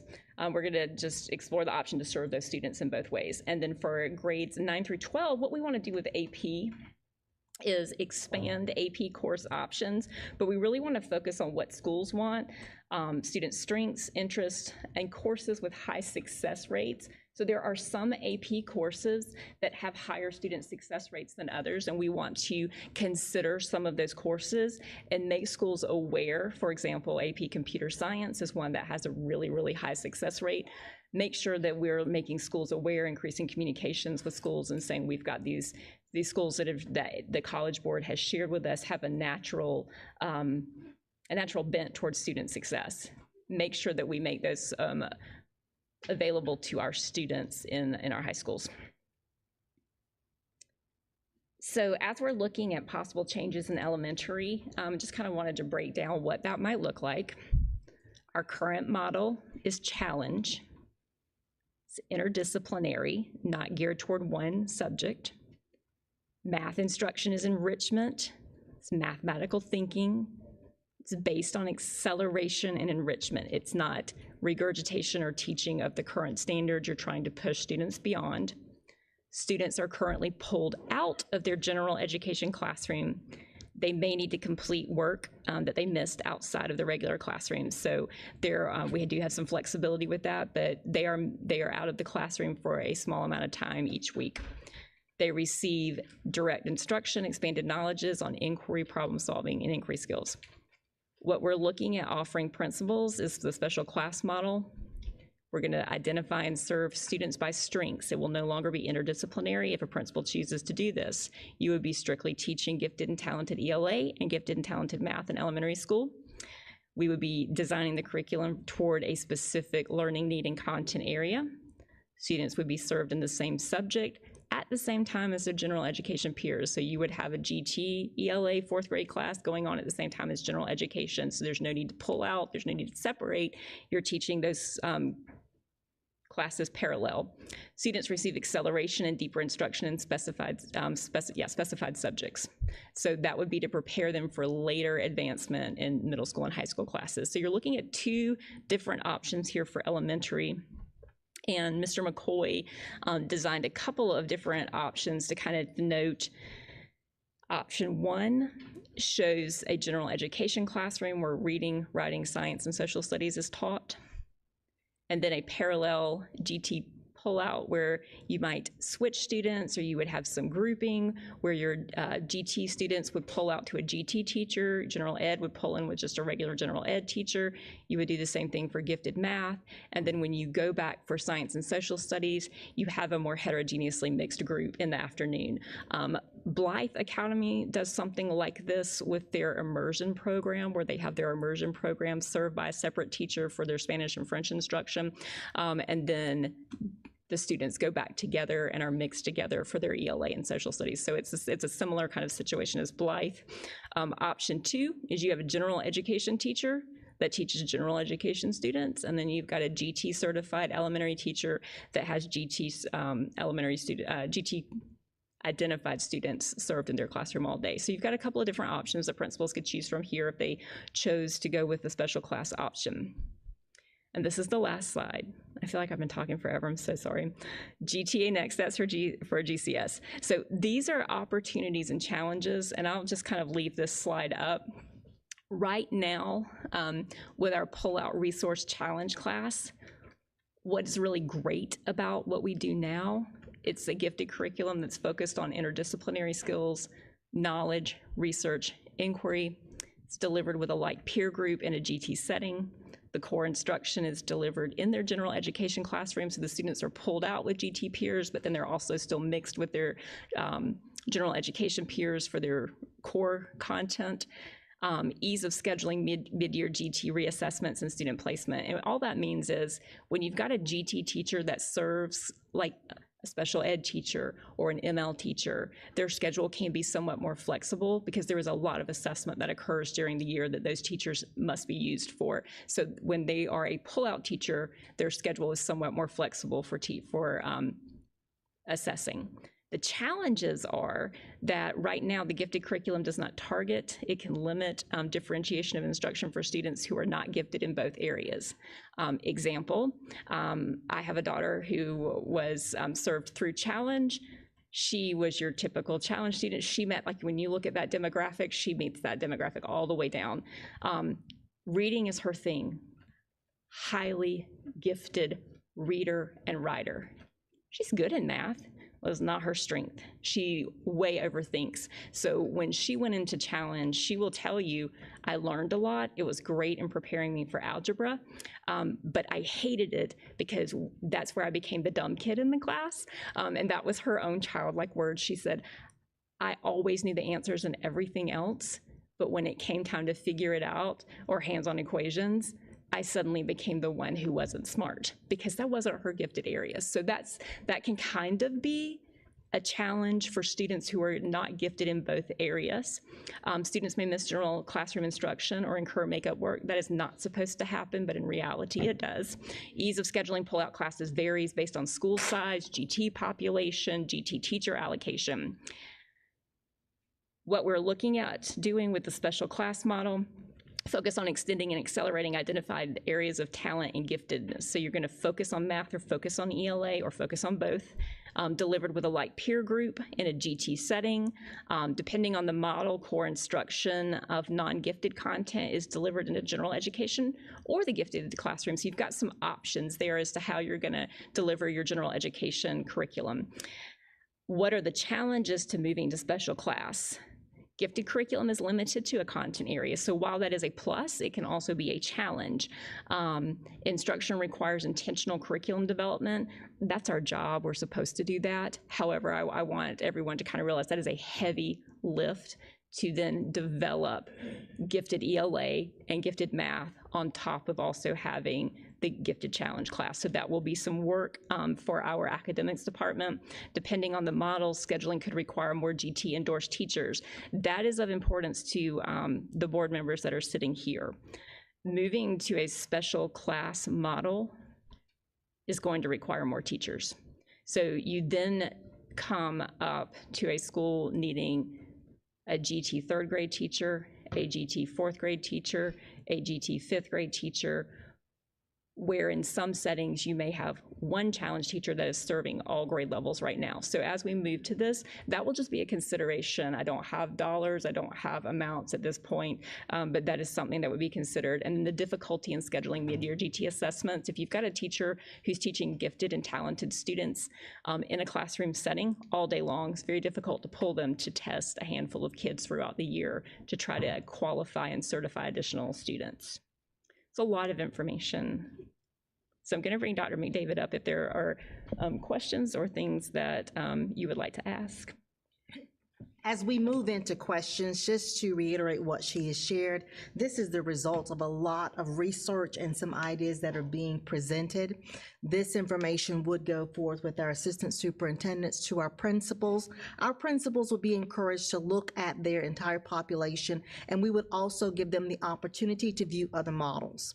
In researching and designing these as options, this would remove the one way of doing GT for all students in Greenville County schools and allow our schools to customize while serving additional students in some settings and allowing them the opportunity to experience the GT curriculum and expand what they are able to access.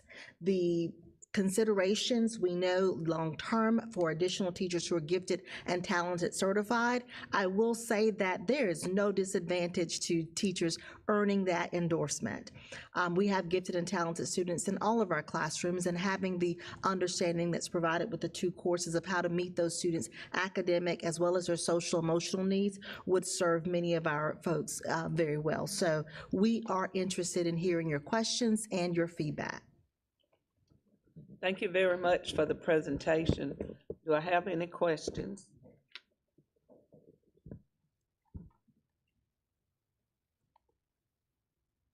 Ms. Mosley? Thank you so much. Yes, this was a great, a lot of information, a good deal of information, good information. Okay, I just want to clarify. So what you've presented here are recommendations for different models that we would offer our schools, depending on what level they are, to implement. And we would leave it up to the discretion of those principals based on what they feel might be the best fit for their school. Is that correct? We would offer guidance and support. We know that our schools, each one has a leadership team that includes teachers, principals. We have school improvement councils that encompass our parents, but we would guide the schools in terms of determining what best fits their needs. We have the range of those that have, again, from 1 student per grade level to those that have over half of the students in a gifted and talented model. So we involved some of them in the committee work, but we wanted to simply offer another opportunity. And that would be a guided work with our assistant superintendents who supervise the school, our academics, our GT, to look at ways of service and staffing along with the curriculum. So when you see some of these opportunities, they are just that, opportunities that would not be embedded in 1 year. There's a degree of training, support, scheduling, conversations that would need to go into making these decisions. But before we offered that to our principals and to our schools for an option, we wanted to make you aware, because the committee has been researching this, again, since 2019. We've been looking at ways of service. We note our students are performing well, but where we are having the most success and where we are having some marginal success, we want to expand that for all of our learners. Okay, so for the option, the proposed option of having actual special class designated for gifted and talented identified students, whereas we don't have that currently at the elementary level, we don't level the kids, they're mixed. Is there any, let's say you have a school that chooses to do that option and they are able to hire the teachers that are certified to teach those classes. So those students are getting gifted and talented instruction or whatever, 5 days a week, every day, throughout the day, correct? Is that? They are getting an accelerated curriculum. Our predominant focus would be in ELA and math. However, it does not have to be all day with that teacher. The options that are presented would be possibly that they are with the ELA and math teachers throughout the day, and that. And then they go back in with the social studies and science. Yes. Okay. They would have As to get- opposed to a school that chooses to use, let's just say what we currently have, where they go out, is it one day a week they go out for challenge? They go out for a number of minutes, so they Okay. vary by grade level. Okay, And they get pulled out of their core classrooms for 225. Third grade is 125. Mhm. Fourth and fifth grade is 200. 20. So it's like 3 hours. It's basically like 3 hours for fourth and fifth grade a week, and a little bit over 2 for okay. third graders. So it's based on hours. Okay, that's fine. So then, so we're potentially looking at where we have students at one school that are almost immersed, for lack of a better word, in maybe ELA and math. And then another school where it's just a certain number of hours a week. Is that correct? And are there concerns about that? I guess just. The concern would be, their concerns that have come up are presented in the challenges. We have students who have the 225 minutes per week. They are gifted in ELA or math or both. And when they are pulled from their core class for the 225 minutes, those students are then returning to class with ELA and math instruction with a core teacher who must then help them to stay on target. That core teacher is giving the grade in ELA and math. If this other model were implemented, we would explore the ways that the teacher who is the gifted and talented endorsed teacher would provide the instruction on grade level standards, going deeper, and would also provide the actual grade for the course, so that the students are receiving their grades in their work and would not have to go back to the core class and make up work that's missed in the core. That is one consideration we have heard from parents who would opt not to have their children pulled out of a class or a core class with a teacher all day for that purpose. Have y'all, in your course of doing the research for all this, have you visited districts or talked to districts where they are using a different model than what we've been doing, and what their success is? And, you know, I'm also concerned, I mean, just as a parent, well, kids are smart. They figure out who the smart kids are, and if they're not in that group, then what are we, how do we manage that at the elementary level? Because I don't want to I always struggle with this. I want our gifted and talented students to be challenged and all of that, but I also want to balance that with not affecting their peers who may not qualify in that aspect in a negative way. There are members of our principals advisory committee who share that exact same concern, that it would be for their students and their parents a segregation of student opportunities. When we visited and looked at other models and sites in Anderson School District 4, where I was and previously, and our student population GT performed well, we actually had every elementary teacher certified in gifted and talented services, every teacher. That was a prerequisite for grades 3, 4, and 5, but we also included grades 1 and 2, and we built in an enrichment period. But during that enrichment period, there are times that students need to receive that specialized work, and there's during that time, they went to a different teacher and received the mentoring mathematical minds or some of the integrated units with William and Mary. Similarly, right now, many of our students recognize the gifted and talented students who leave the classroom for 225 minutes. And that is deemed as something that this group gets to do that we don't get to do. And it becomes still a perception that we battle, but we are working on trying to find ways within a school setting to monitor that, and with our students having the on-time direct instruction that they need to meet their academic challenges or their academic acceleration needs. So Charlotte, is the motivation behind some of these changes to, well, it seems like it's two pieces. One, it's to identify more students like that might be on that bubble of, you know. Yes. That, And then also to challenge, to make sure that we are truly offering that accelerated or a challenge or whatever to our students that are capable of performing at that level. I mean, is that really the goal of this, or is the goal of this more to identify? Because I wasn't sure, like, if what we're doing right now isn't working, I can appreciate fixing it, but if what we're doing right now is working from a achievement standpoint, maybe not an identifying standpoint, does that, I don't know. It is Question makes sense. twofold. It is twofold to your response. We're looking at both. In 2020, our data and accountability did the evaluation performance based on that rubric you saw in the guidelines. And those were two recommendations that we look at, not only our student performance, because our students in math from the elementary level, you could see in the performance, although they are achieving at a high level, they are not. When they're identified as gifted in math, those students are identified based on performing at the 93rd or higher percentile, oftentimes in mathematics, with aptitude and performance.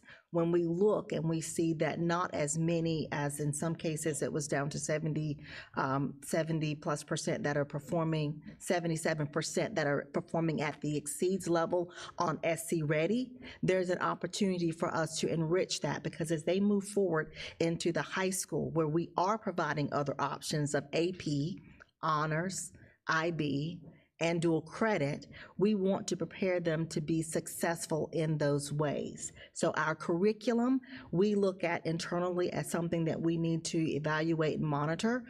We are already doing that with academics. We're evaluating, the state is providing us with accelerated or gifted resources for curriculum. That has not been done in the past. We've been relying on our own curriculum. We are going to make those advancements as well.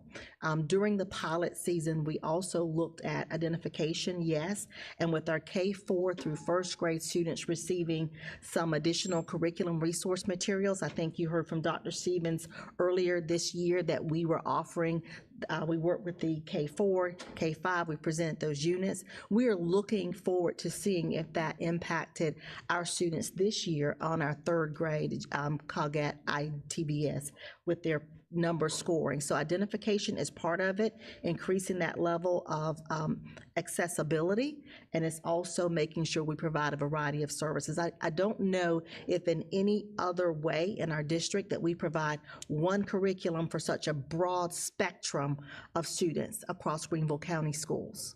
So we want to offer that if schools are doing it one way and it's working, and their community and their schools and their superintendents looking at the data, feel that that's successful, that can continue. But we do need to be able to offer options or opportunities for us to differentiate how we serve students and provide them within the guidelines of our state manual and our regs, provide them with another opportunity and support that. Well, thank you so much. This has been very helpful. I do like that summer option, that summer, I'm calling it a camp, whatever. Yes. That seems like that would be time well spent, so thank you. Thank you. Thank you, Ms. Mosley. Dr. Stiles? Thank you so much to both of you. That was really a great presentation. I enjoyed learning about the future and perhaps of our programming, and I had just a couple of questions.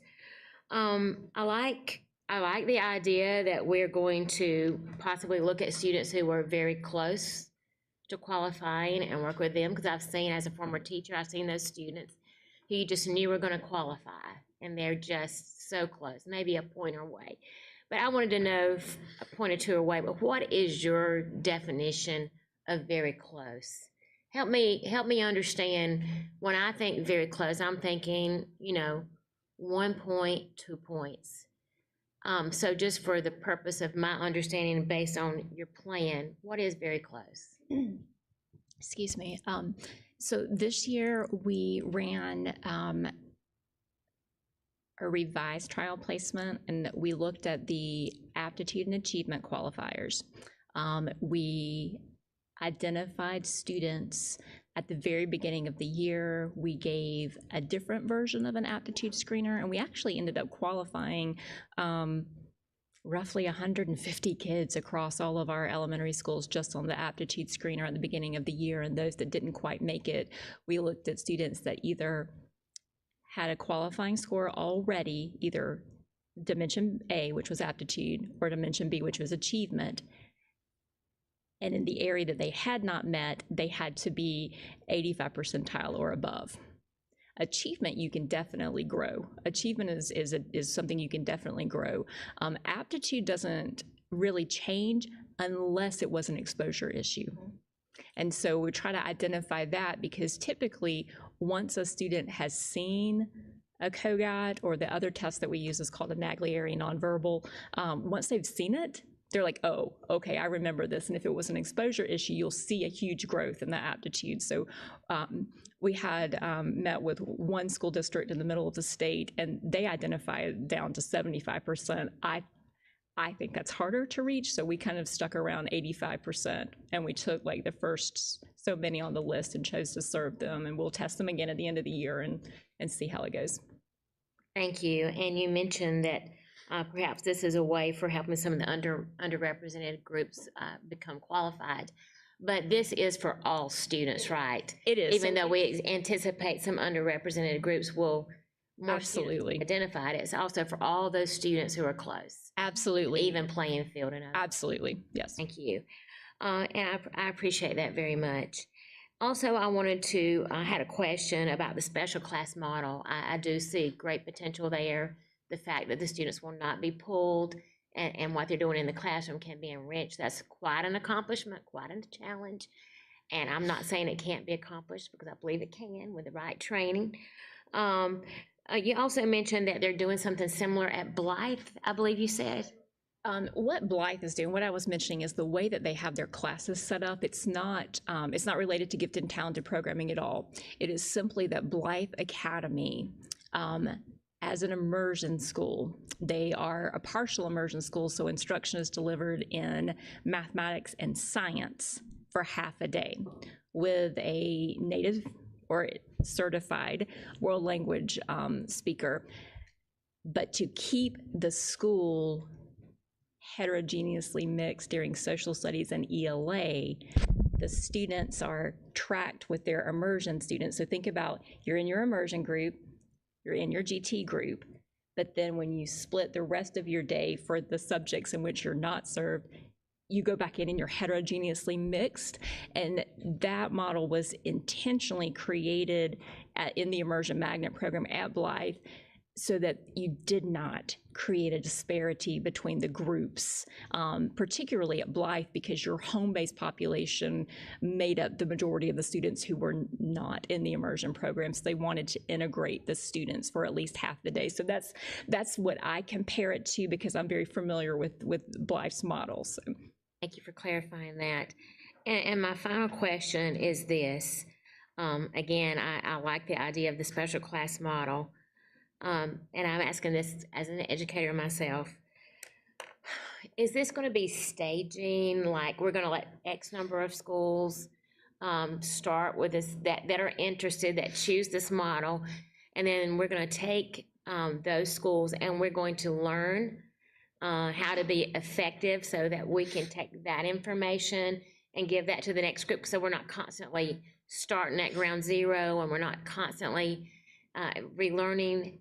Do we have a plan where we're going to really focus on that with some focus schools as a pilot and learn all that we can before we allow other schools to roll that out? That's just Yes, absolutely, and that is why we included on our original advisory principals with different demographics, different numbers, so that they could see. And we suspect that members of our advisory would be amongst the first, because they've seen and heard and researched and talked with others.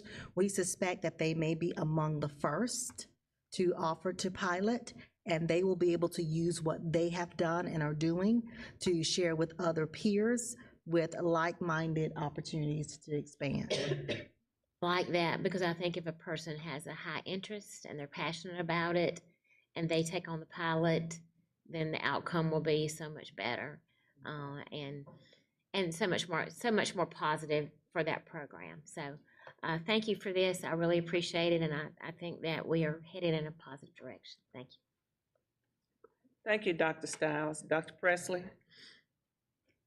Thank you all so much for this presentation. And yes, it was long, but it needed to be, because there was a lot to unpack. And I think the work and the intentionality that has been done thus far over these recommendations is absolutely remarkable.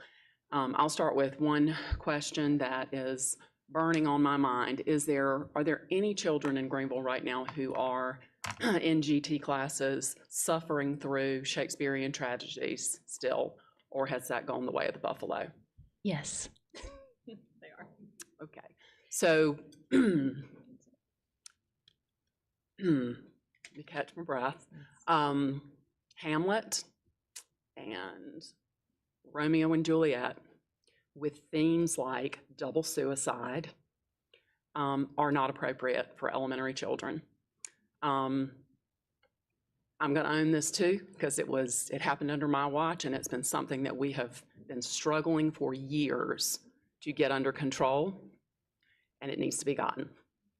It is not developmentally appropriate for students.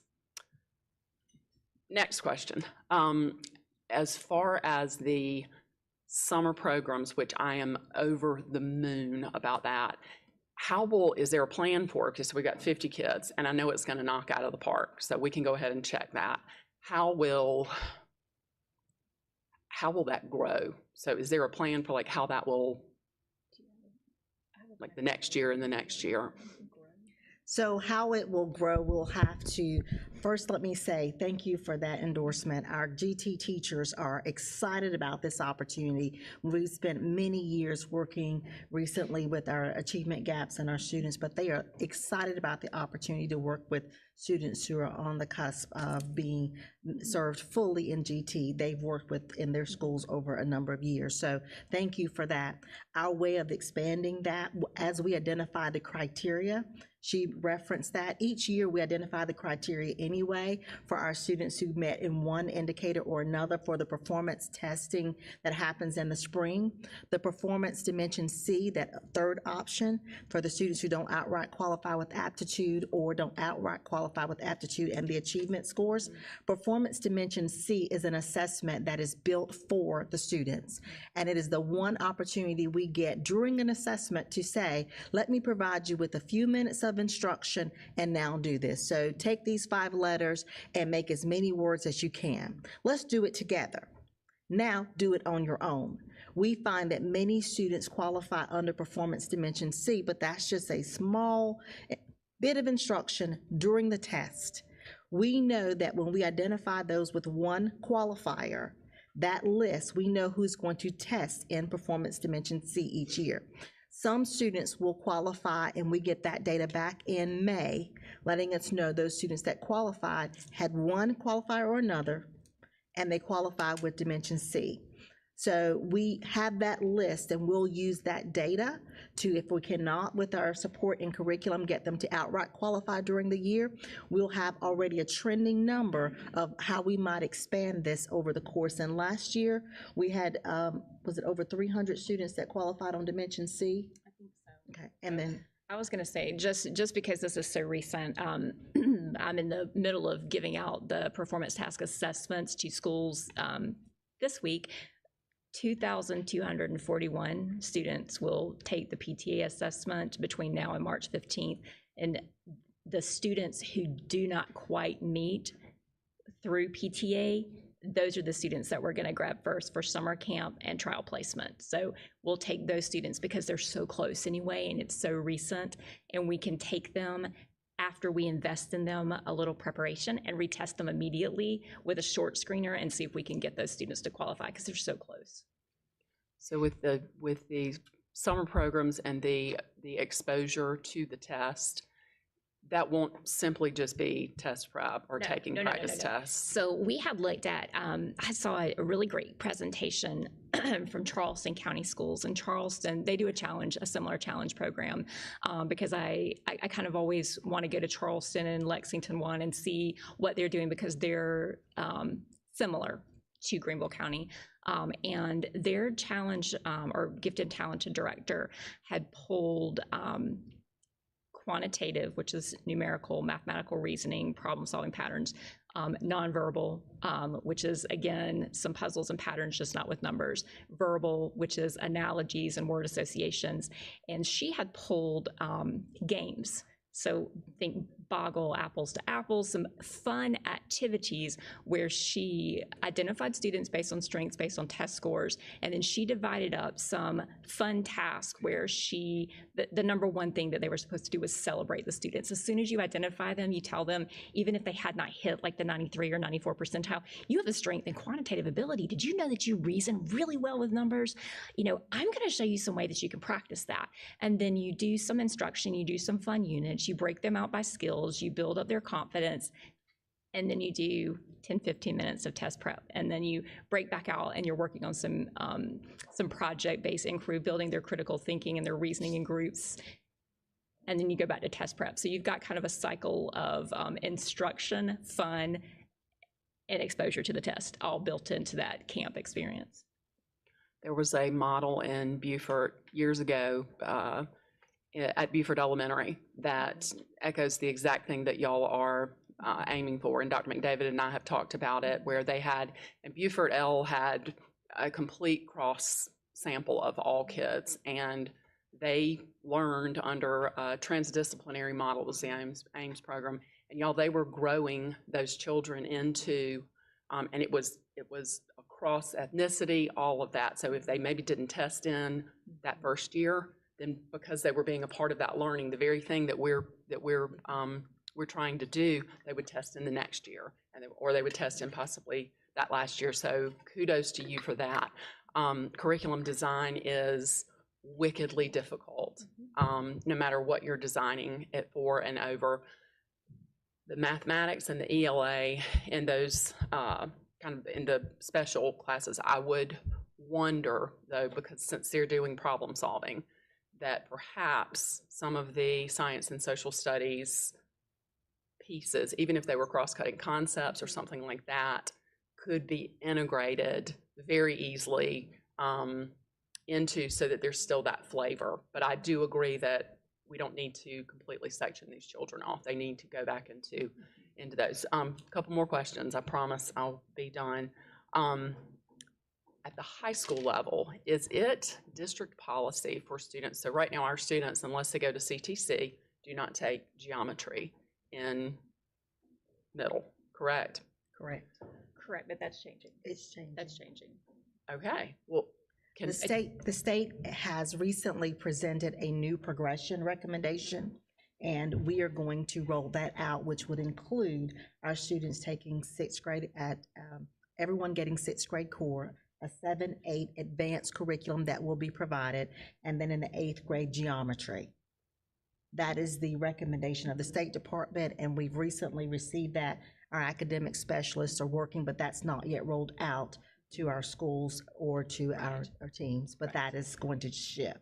Right, and I understand the why behind the inappropriate or appropriateness or whatever of geometry having been there, but we do have relatively critical mass of kids who are in the regular middle schools who, when they reach the high school level, they're either not allowed or it's strongly recommended that they do not double up on Algebra 2 honors and geometry honors, which is problematic because they will remain behind their peers who had that opportunity at CTC.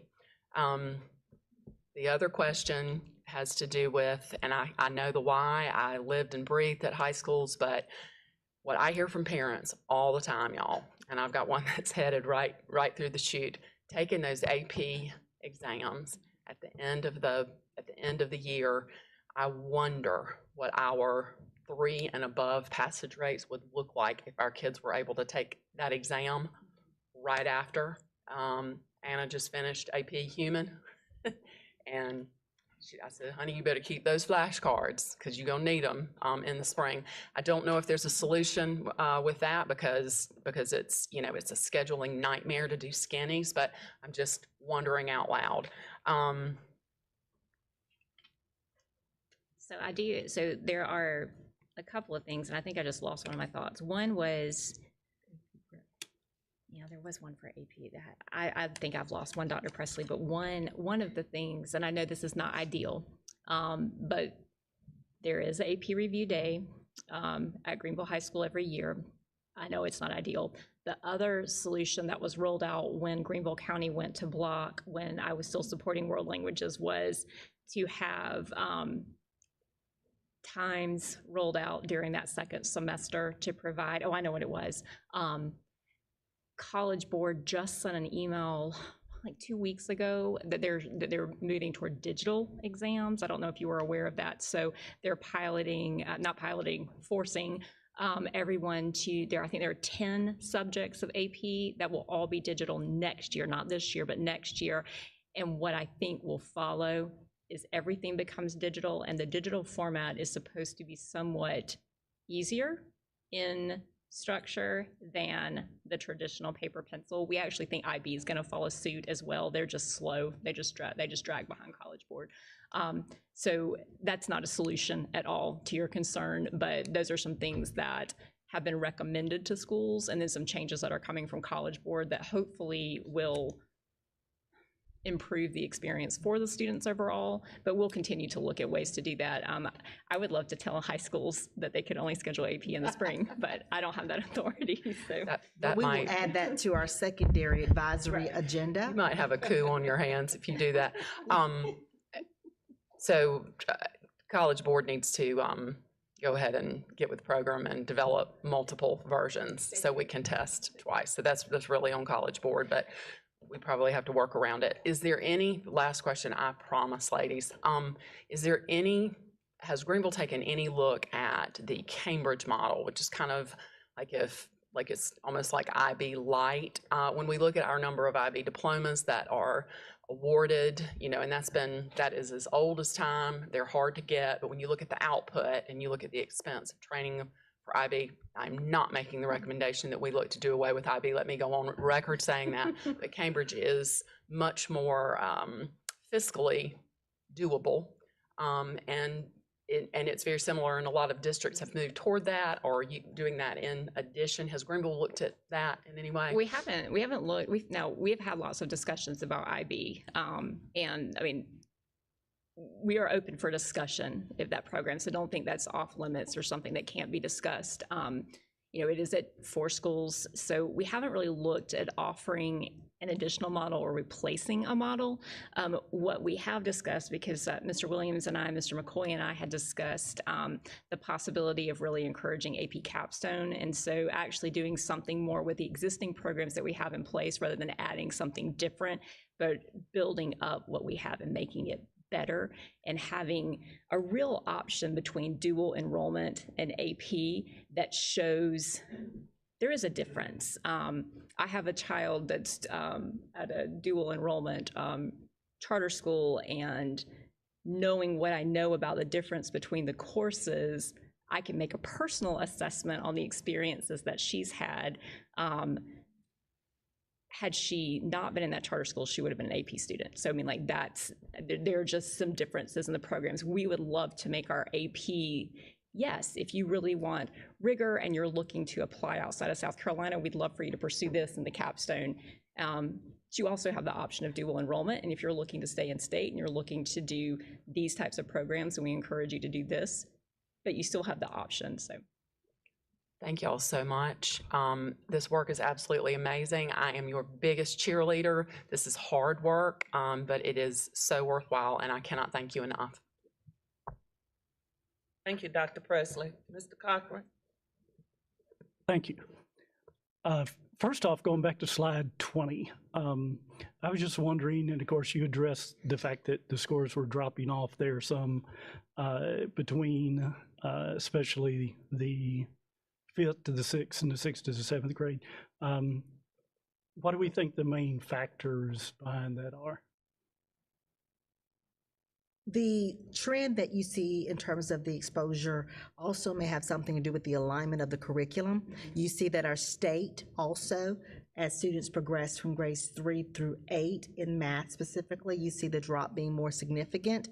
I think that is why our State Department of Education is opting to provide us with standards for the accelerated students, especially the middle level, the 6 to 7, 8, and preparing for those opportunities in high school level courses at middle. They see this as well. So we know that there is a curriculum challenge. We noted earlier in the presentation, though, that we've identified our students for gifted services and we're serving them in ELA. Our goal next year will be to serve the students who are gifted in ELA in the ELA middle school classes. Our goal is also to serve those who are in the math classes by having the certified teachers. Therefore, the students who are able to perform at that level will be able to do so and focus on their strengths rather than challenging them to do both. And then I was going to add, Mr. Cochran, that in grades 3, 4, and 5, on standard mathematics education, like instruction, that's happening in the general education classroom. The mathematics that's occurring in the challenge pullout classroom is specifically geared toward accelerating and extending beyond the grade levels. So some of that falls back to what's kind of a general trend across the district in mathematics in elementary school and looking at some differentiation and building into the strengths of different students. In grades 6, 7, and 8, a lot of our gifted and talented students are served on the model where they're receiving on grade level instruction plus half of the next year. So grade 6 and half of grade 7 while you're in grade 6, half of grade 7 and all of grade 8 while you're in grade 7, so that when you're in grade 8, you're in algebra. Yet at the end of grade 8, you're tested on grade 8 standards, not Algebra 1 standards. And so what we've talked about with our math specialists, particularly in middle school, is we'll follow those advanced standards that the State Department has provided, but we also want to spiral back during some of that core mathematics instruction and remind the students, hey, you're still accountable for what you learned last year. You're still accountable for your on-grade level instruction in math. So that's something that we're looking at in the advanced math classes, to hold the students accountable for the accelerated learning, but also what they're going to be assessed on at the end of the year.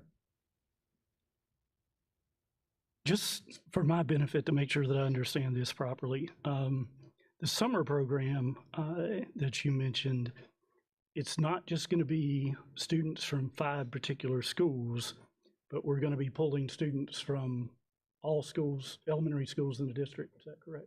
Yes, we are targeting students from across the district in the interest of making it locally available to students who may need it the most. We're going to look at the demographics of where the students we're serving will be. And so those areas we'll look at where those are going to be, similar to the way we've done it in the past for summer reading camp, where the students live and how can we make that accessible to them closest to their own communities. So basically, we're going to try and do a good job of dispersing them geographically throughout the county. Yes, as best sir. as we can. Yes, sir. Now, if I remember correctly, there was going to be 5 programs, 10 students each. That is the target For the first year. for the first year, but we'll look at that as we're looking at those numbers, what our capacity is and where the students are located. This was our initial projection. And kind of going back to Dr. Stiles' question earlier, if we have, based on the criteria, if we have more than 50 students, I don't know, do we have some idea at the moment how many students might meet the criteria? We do not. We do have the number she gave you, which was over 2,000 who qualify for that Performance Dimension C, which is that additional assessment. If we look at the grade levels that we are looking at serving, we may call that back, but when we get our data back, we'll see approximately how many students are on that when we get our Performance C.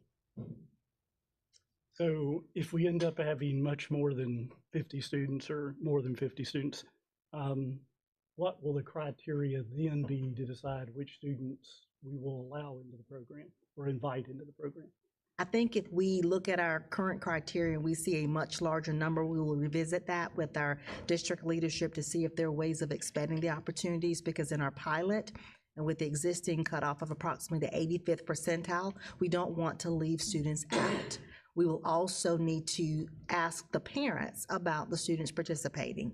So when you look at the number of eligible students, there are parents who have summer plans that are not flexible. So we'll have to see the number of students who are invited versus the number of students who can actually attend around that criteria. We will invite more than eligible because of that reason, and we'll get that number. And if we come up with a number that's higher, again, we'll revisit first with our district leadership to make sure we can find ways of offering those opportunities. Our goal will not be to then elevate the criteria and make it harder to get in. My last question, especially for our poorer students, will we be, where it's not going to be at their home schools necessarily, will we be providing any transportation from the district to be able to get them there? Yes, sir. That will be our first option, of course, if parents would be able to drive their students, but transportation is a significant barrier for many of our students, and we will seek ways to work with Mr. James and the transportation department, and we've done that in the past, providing 5 sites for all of summer reading camp. We can do that for this as well. Thank you very much. Thank you, Mr. Cochran. Thank Thanks, you, Madam Mr. Chair. Cochran. Ms. Morrison Fair. Thank you so much. I have nothing but praise for this program. I think you finally answered the question to the song, To Dream the Impossible Dream. My question would be, I can't even imagine how we'll pull this off, but I heard your rollout. I appreciate it. But what it says to me, it not only allows instructors to be all they can be and aim for different things in order to teach in the classrooms, but it allows students to be all they can be. And it also says that gifted and talented is not one size fits all, because we tend to think gifted and talented falls into math and science. And that was one of my specialties, but gifted and talented is across the board.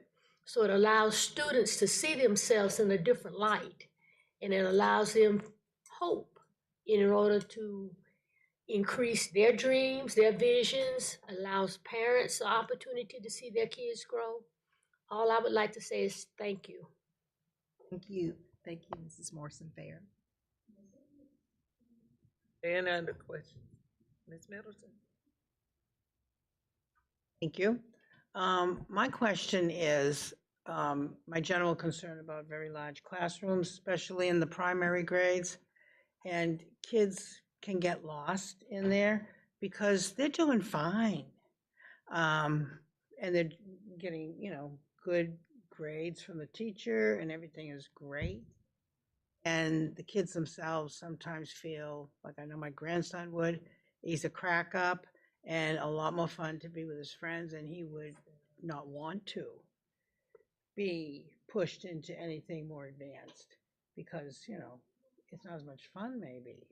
So he would manipulate it. So he would not, are the teachers then, when they're working with these students and they see they're doing great, they're getting A's or B's or whatever, would they suggest they go into higher classes so that they, I think some kids probably just not challenged, but they're happy where they're at. Does that make sense? So that question really depends upon the grade level. They're gonna have a low grade, like first and second grade. Right. So the state criteria has to be followed in regard to actual service time. So the student would have to meet the achievement, aptitude, and/or performance to be served. However, absolutely, a teacher can recommend if they see potential in a student and say, hey, I think that this student is demonstrating high aptitude on their assessments in class, or high aptitude in classroom discussions, or they're demonstrating high achievement in this area.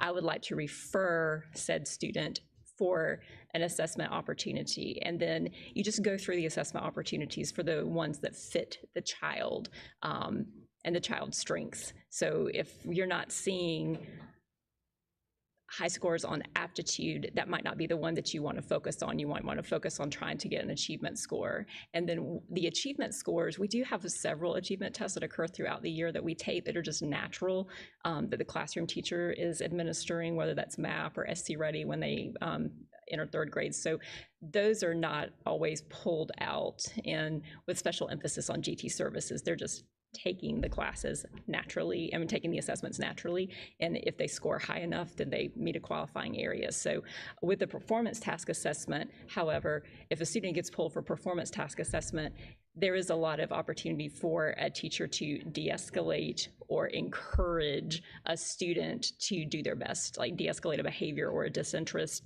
or encourage a student to do their best on that. So there's a lot of interaction between the teacher and the student in the classroom. Good. I think it's great. Thank you. Thank you, Ms. Middleton. Are there any other questions? If not, this is for information only, so we'll move to the next section. We'll move to 3.04, update on Project Search.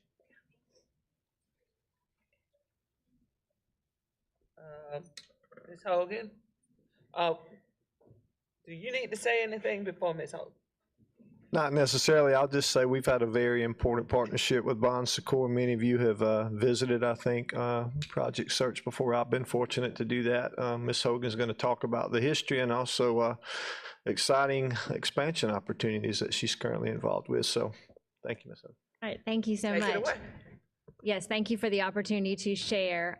Just as a reminder, Project Search is a national organization that is a school to work partnership that is between South Carolina Vocational Rehab, the school district, and Bon Secours St. Francis here.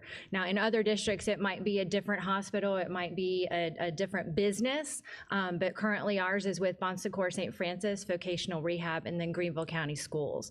The goal there is for students to get job training. These are students with disabilities who have been working towards their employability credential.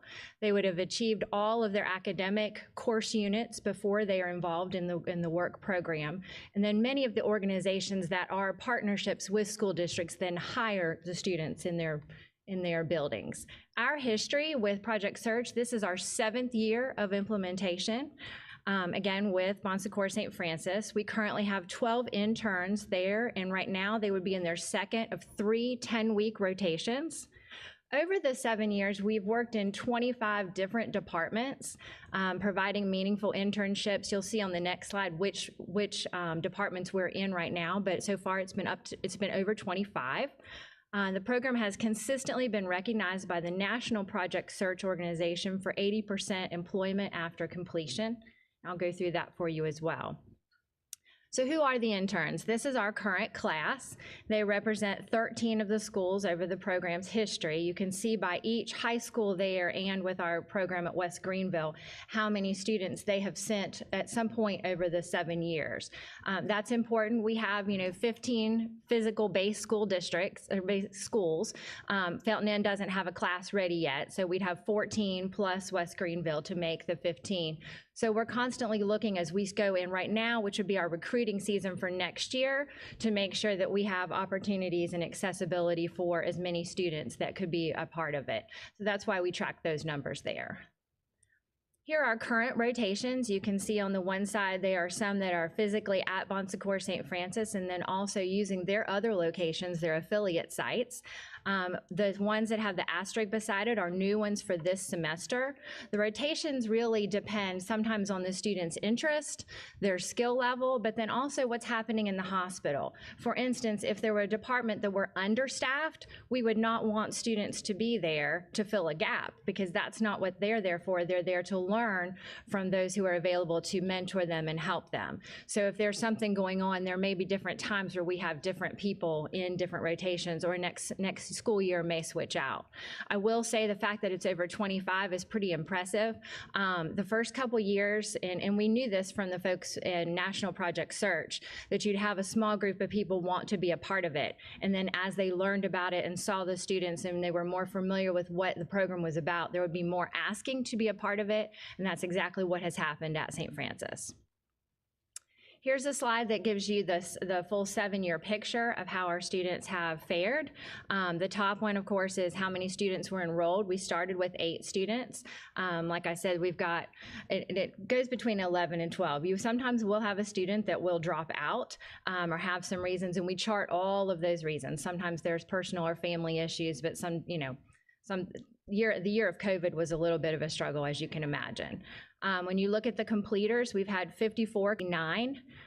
50 of those are now employed as graduates. You go down, that gives us a 92% employment rate. National Project Search considers the program to be a success if it is 70% or higher. We've never been below 80%, so we are super proud of that. I did pull the U.S. Bureau of Labor stats, and I think that it's important to note that only 21% of students with disabilities across the country, adults with disabilities across the country, are employed. So to say that our students are coming out at 80% or more is pretty impressive.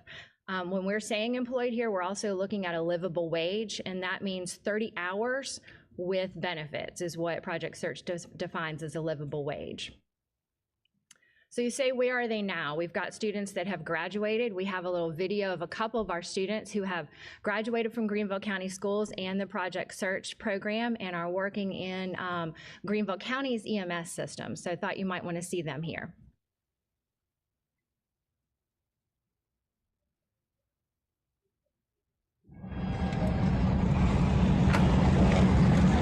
I'm Jean Knight, and I work with Greenville County EMS.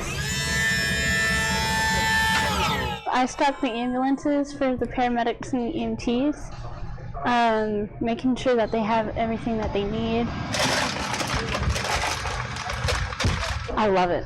It's fun. It's really fun. I can see people and help people as well. We stock the trucks, like the boxes right there. If they're open, we place them with new boxes. These two came in and just nailed it. Gene and Quan does about what everybody else, does. They come in, we assign them trucks to go out and check and make sure all the trucks as they come in have the right stock as it goes back out. 5124 for airway cell. Anything you ask either of them to do, they just go ahead and do. They're great kids. Young people and employees. It's been a game changer. Both of them were really great interns here at Project Search. Very different personalities. Daquan a little bit quieter, Jean a little bit more vocal, but one thing that they had in common was motivation and dedication to learning from the program. They're learning stamina. They're learning how to get through a day and knowing how to work through challenges that are difficult because you got to be at work and people are depending on you. Will you go on the inside? I would definitely do it. It's well worth your time, and it has helped me find a job. I think I'm going to be here forever.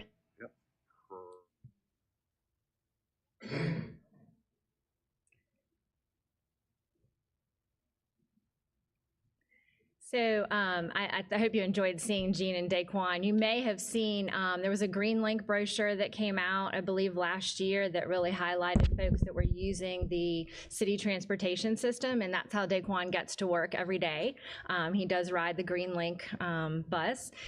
Jean, when she graduated Greenville County Schools, did not have a driver's license and has since obtained her driver's license and is able to independently get to work. So we are certainly very proud of them.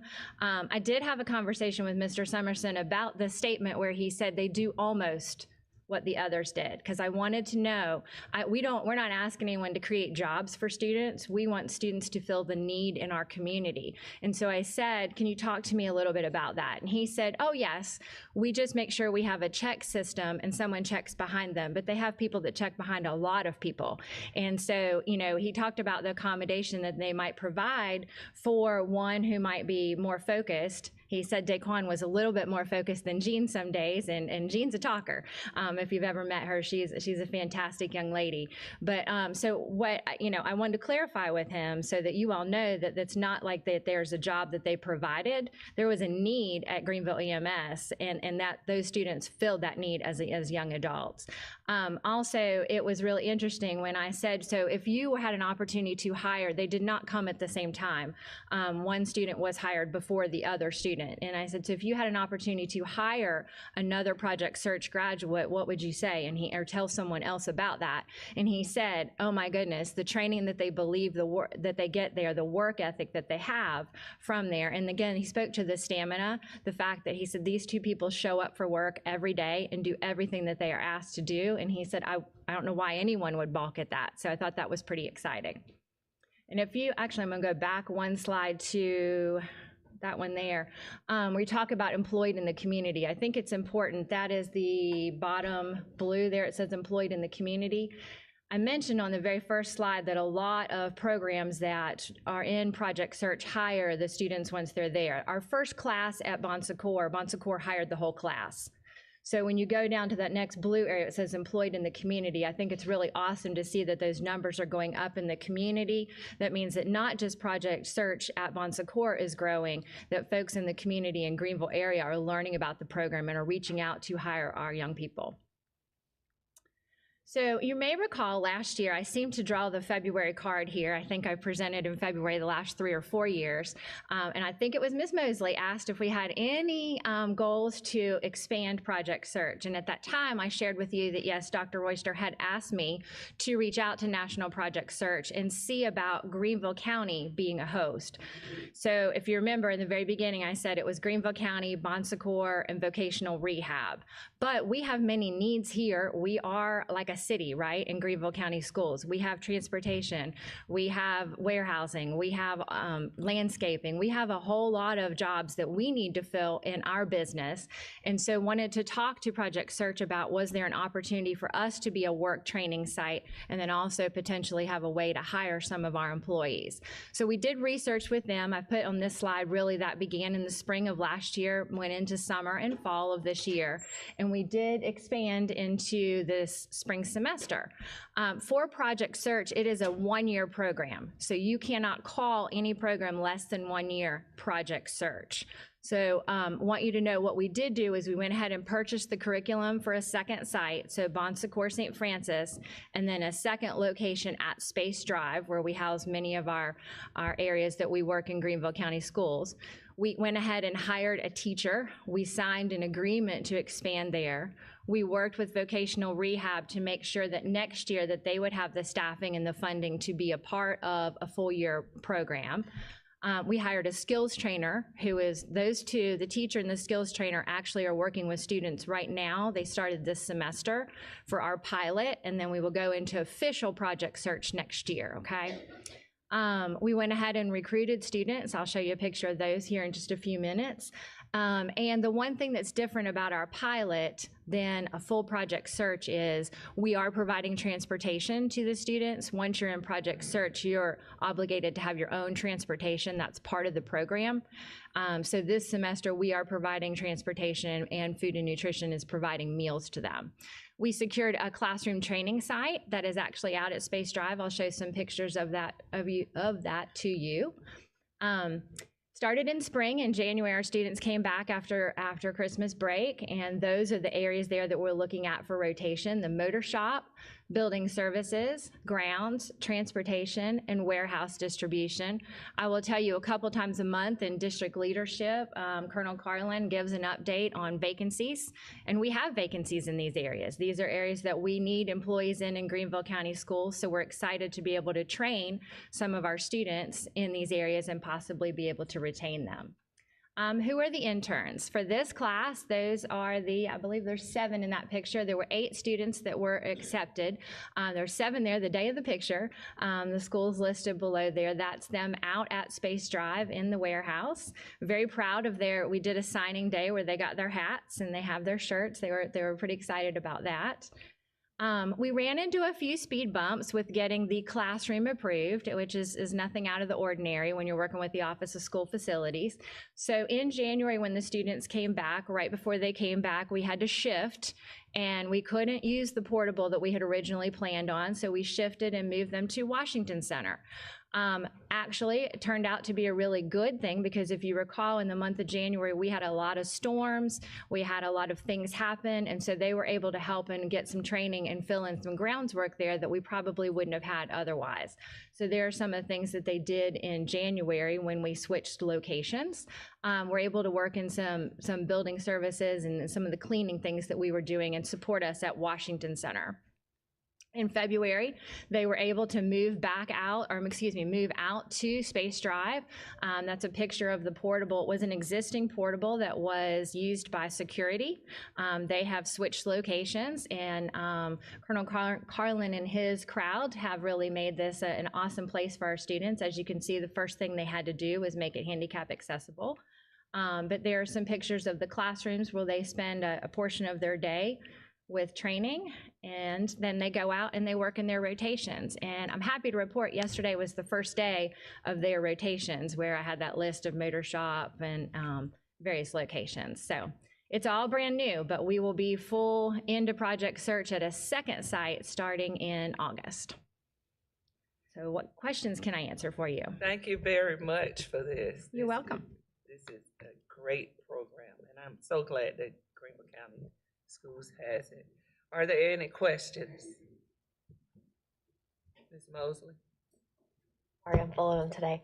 Okay, Tracy, thanks so much for this presentation. I appreciate the information. I've always loved this program. I've loved it from the very first moment we introduced it. I guess my question is, how many students are we hoping to have? I know we have, you said 8 right now. Will that go up this coming year, and will that start in the fall? Yes, so the second site will be full year starting in the fall. Okay. And quite frankly, we're hoping to keep 10 at each location, so 20 total. We have found 10 to 12 is the number. 10 is the magic number for Voc Rehab. If we had 12, but what we've got to do, I think, is really make sure that we get the information out. It took us a few years with the hospital site to get that going. Sometimes people have different, thoughts about their child going to a hospital. Same thing is true about educating folks about what will happen at the site at Space Drive. So now we feel like we got to go back in and market that with the teachers and go back in and keep doing those parent information sessions. We are working really hard to have Project Search be one entity, and students apply to Project Search, and then we take a look at their interests and try to put them in the right location versus applying to one to the other. We don't want to have a competition. We want to make sure that their needs can be met based on their interests. So, I would say 20 to 24 would be the goal. Okay. Total. So, and that's great. I like the higher number. I like. Clarify this for me for Project Search. I heard you say something like you had to purchase the curriculum for our in-house version. There's an actual curriculum for. There is. You have to have licensing for the sites that you have to purchase. So we had to get a second site license, but there is curriculum. There's a piece to purchase, and then there is free curriculum that they give you to use. And then we have training that they provide as a part of that when you purchase it. So our teacher and our skills trainer went through that training in the fall to be prepared for the spring. So does Project Search the national level? Do they limit the number we can have, or are we? I just heard you say Voc Rehab kind of likes 10. Yeah. Is that why we're keeping our number at 12 at the hospital level? Because we're in year 7. I was kind of hoping to see that grow. So there's not I'm not aware of a limit. I will say 10 is like the magic number in funding for Voc Rehab to be able to put a person there. They need at least 10. Gotcha. Okay. 10 to 12, because the other thing is when they go out to the rotations, we need to be able to support them to be successful. And sometimes that just depends on the students that we choose. I will tell you, there have been years that we have had students that we've had to reject because we've had too many and we couldn't. at this current year, we're really going to be trying to drum up business. And it kind of waxes and wanes in our numbers from kids that are 18 to 21. My personal professional hypothesis is that since the employability credential has come along and we've beefed up some of the training, there are some that are leaving at the 4-year mark, which if they're ready, that's fantastic. But we really want to say it's okay for you to stay, and we have additional training, and we want that to be considered acceptable. But some of our folks are ready to go to work, and if they can be employed at 18, then they're not necessarily applying to the positions. Does that make Okay, sense? That makes perfect sense, and I guess I'm a little surprised to hear that I was expecting you to say you have more applications than you can actually accept, and it sounds like some years it's the opposite, that you're Yeah, it really for kind of good just, candidates. if you think about the school though, and those kids being from really 14, 15 up to 21, there are years where there's greater pockets of kids because they do need to have all of their 24 credits completed before they apply. So you're really limited to that 18 to 21 age range. Okay, so then what a student obviously has to have, do they have to get the employability credential? No, to but qualify? just naturally they would be in that path. Okay. Because you can get your 360 hours at Project Search for your work hours, but your 24, you do have to have your credits to apply to Project Search. So we would not be teaching them English 4 while they're in the program. So if a student is not on the employability track, if they're just getting a certificate, are they eligible They to could apply? also apply, yes, Okay. yes. Majority of them are students though that are getting the employability, that's correct. Okay. But yes, you are correct. All right. We're Well, just I think having you said- less and less on the attendance now as we are beefing up that program and really helping folks understand what it could do. Well, thank you so much. Dr. Royster's not here for me to thank him, but I appreciate his, I guess, challenge to you to bring this internally because I do think what better way for us to set an example than to hire our own students. So I really appreciate that. Thanks so much. I'm good. Thank you, Ms. Mosley. Dr. Stiles? Thank you. I would just like to echo what Ms. Mosley said. I think this project is just wonderful. And I had a chance to volunteer and do some interviewing for some of the students to prepare them for the job field. And it's one of the most rewarding days I have spent in a long time. It's just really a warm, positive place. And I love the fact how Bon Secours is working with us so closely. I'm glad to hear today that the plans for expansion, they kind of diversify. We're going from a hospital setting now, we're going to our own grounds on Greenville County Schools. That's great. I was wondering about the leadership, because I really think leadership has everything to do with how a program grows and how successful it is. So will it be the same group of leaders with the Bon Secours students, or will it be someone new who kind of oversees that? Or will that be your department? To just help me understand that. Sure. No, it'll be my department, but you all approved graciously last year a position for a transition coordinator. And so we hired that person, and her name is Carlene Zierfus. It's hard for me to say her last name, but so she works with both programs and really is in charge of that. She is also who assists us in hiring the 2 teachers. You met Ms. Osment probably at Project Search, who's currently out on maternity leave, and then the skills trainers we have at each of those. So she is a big part of that. We have what's called transition liaisons, who are folks in the district who really are the kind of boots on the ground out in the high schools with these special education teachers saying, this student is going to be ready. Let's get this person ready for applying for that. So it does all kind of come through the special education department, but there's a very clear path to that. I would also say that, and I don't know if when you all were at Project Search at Bon Secours, wow, you don't want me in stereo, but at Project Search, the leadership for the hospital is incredibly involved. And I know Dr. Royster and I have talked about the fact that they show up, and you talked about the skills that they're learning at the hospital. One of the things that's super important is that we let students and their parents know the skills we're learning the goal is for them to be transferable to other places. So last year in particular, we took a group to Clemson and then to me to the hotel there to say, you're learning to make beds at the hospital, but you can make beds in 1 million hotels in Greenville County. And so this is a transferable skill that sometimes we have to show them, because some people have in their mind they're being trained to work in a hospital. And we want to, we want to dispel that myth. And so when I say that about the trip, there were 3 top administrators from the hospital who went to Clemson. Now, I know they probably wanted to see the Clemson facility, but they are all in on those kids. They know every kid's name.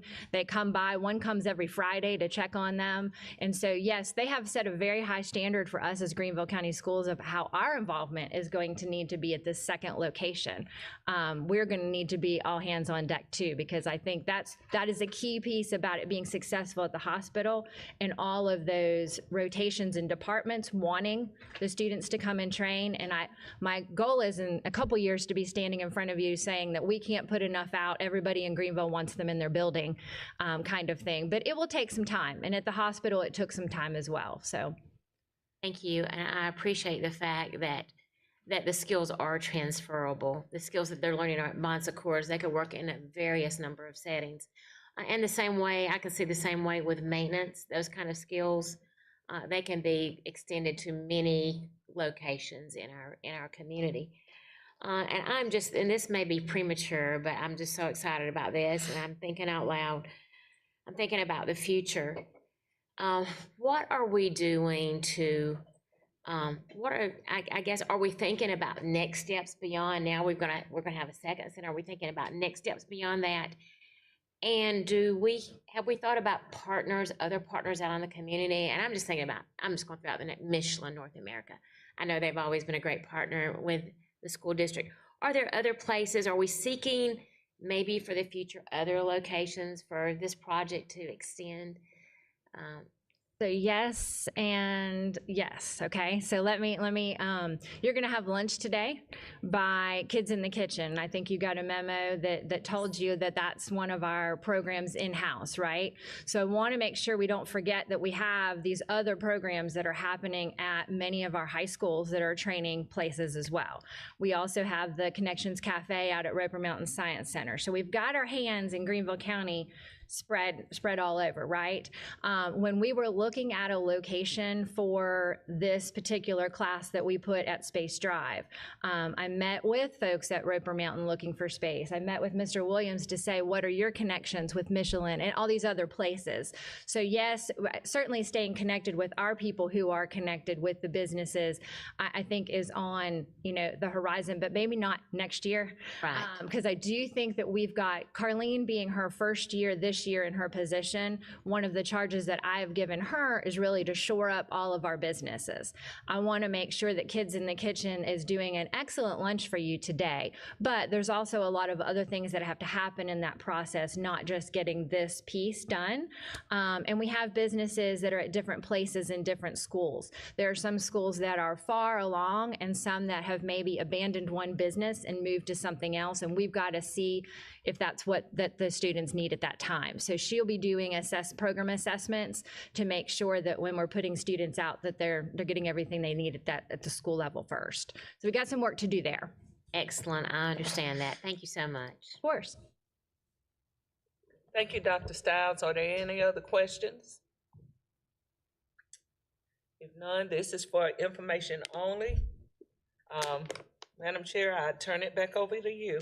Thank you, Ms. Goodwin-Caldwell. Thank you for chairing that very lengthy section today, but we enjoyed learning. Our final agenda item, and it's our fourth item of business today, is Building and Grounds, and Mr. Cochran is going to serve as the chair. Mr. Cochran, I'll turn it over to you at this time. Thank you, Madam Chairman. Our only matter of business related to buildings and grounds today is item 4.01, which is the Facilities Project Report. This item is for information only. Mr. Davies, would you like to speak concerning this item? Colonel Carlin is here. There's just, I think, 8 projects on the front there. The new elementary school, of course, and there's an addition to a high school and 6 other elementary schools. All those are, I believe, August of 24 or 25, Colonel Carlin. And then you look on the back, that's just an update on the weight rooms. I think we're nearing completion of our final project there. So, Colonel Carlin will answer any questions you have. Any questions? Mr. Sailors.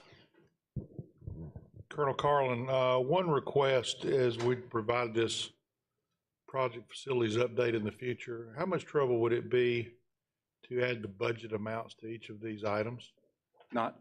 Well, the reason I'm asking is I think the board needs to be aware when asking the public how much money we're spending on additions. That would be helpful in not only our communities, but I think it would be advantageous for us to be able to rattle that number off when we talk about the investment we're putting into the community when it comes to construction-related projects. So if we could add that number in the future, I would appreciate it, as long as the administration doesn't have a problem with it. Secondly, related to the two small projects that are under, I believe, IDIQ at Roper Mountain, the building behind, that's to be replaced behind Harrison and the maintenance building up there. Did we get the city happy with what's going on, or are we still having a problem with the city of Greenville? No, we're not having a problem with the city. We haven't met with them yet, but I don't anticipate any problem as far as what we can do either with a replacement or an upgrade. Okay, and so those will be outsourced to a general contractor? Yes, sir. Okay. There may be some work that we can do in-house. If we can, we'll do that. Otherwise, yes. We can have a contractor build the shell and our guys go in and do the upfit? We're still exploring what we could possibly do either with a contractor or in-house. Okay. Thank you very much. Yes, sir. Thank you, Mr. Sailors. Any other questions? Hearing none, this concludes the Buildings and Grounds section for today. And so, Madam Chairman, at this point, I'll turn the meeting back over to you. Thank you so much, Mr. Cocker. Thank you. This concludes our COW agenda today, but we're certainly looking forward to our delicious lunch prepared by our students. At this time, I need a motion to adjourn the COW meeting. Madam Chairman, I got a quick clarification. Okay. We have advocacy scheduled after this meeting. Do we want to have lunch first and then advocacy afterward, or we want to kill two birds with one stone? Your call. Why don't we do both at the same time? I think that would be great. Just to respect everyone's time. Okay, do we have I move we adjourn. Okay, we have a motion by Mr. Sailors, a second by Mrs. Doolin. All in favor, say aye. Aye. All opposed, no. The motion carries. This meeting is adjourned. I'll see you at lunch, and everyone's invited if they'd like to join the advocacy meeting as well. I thought I said it.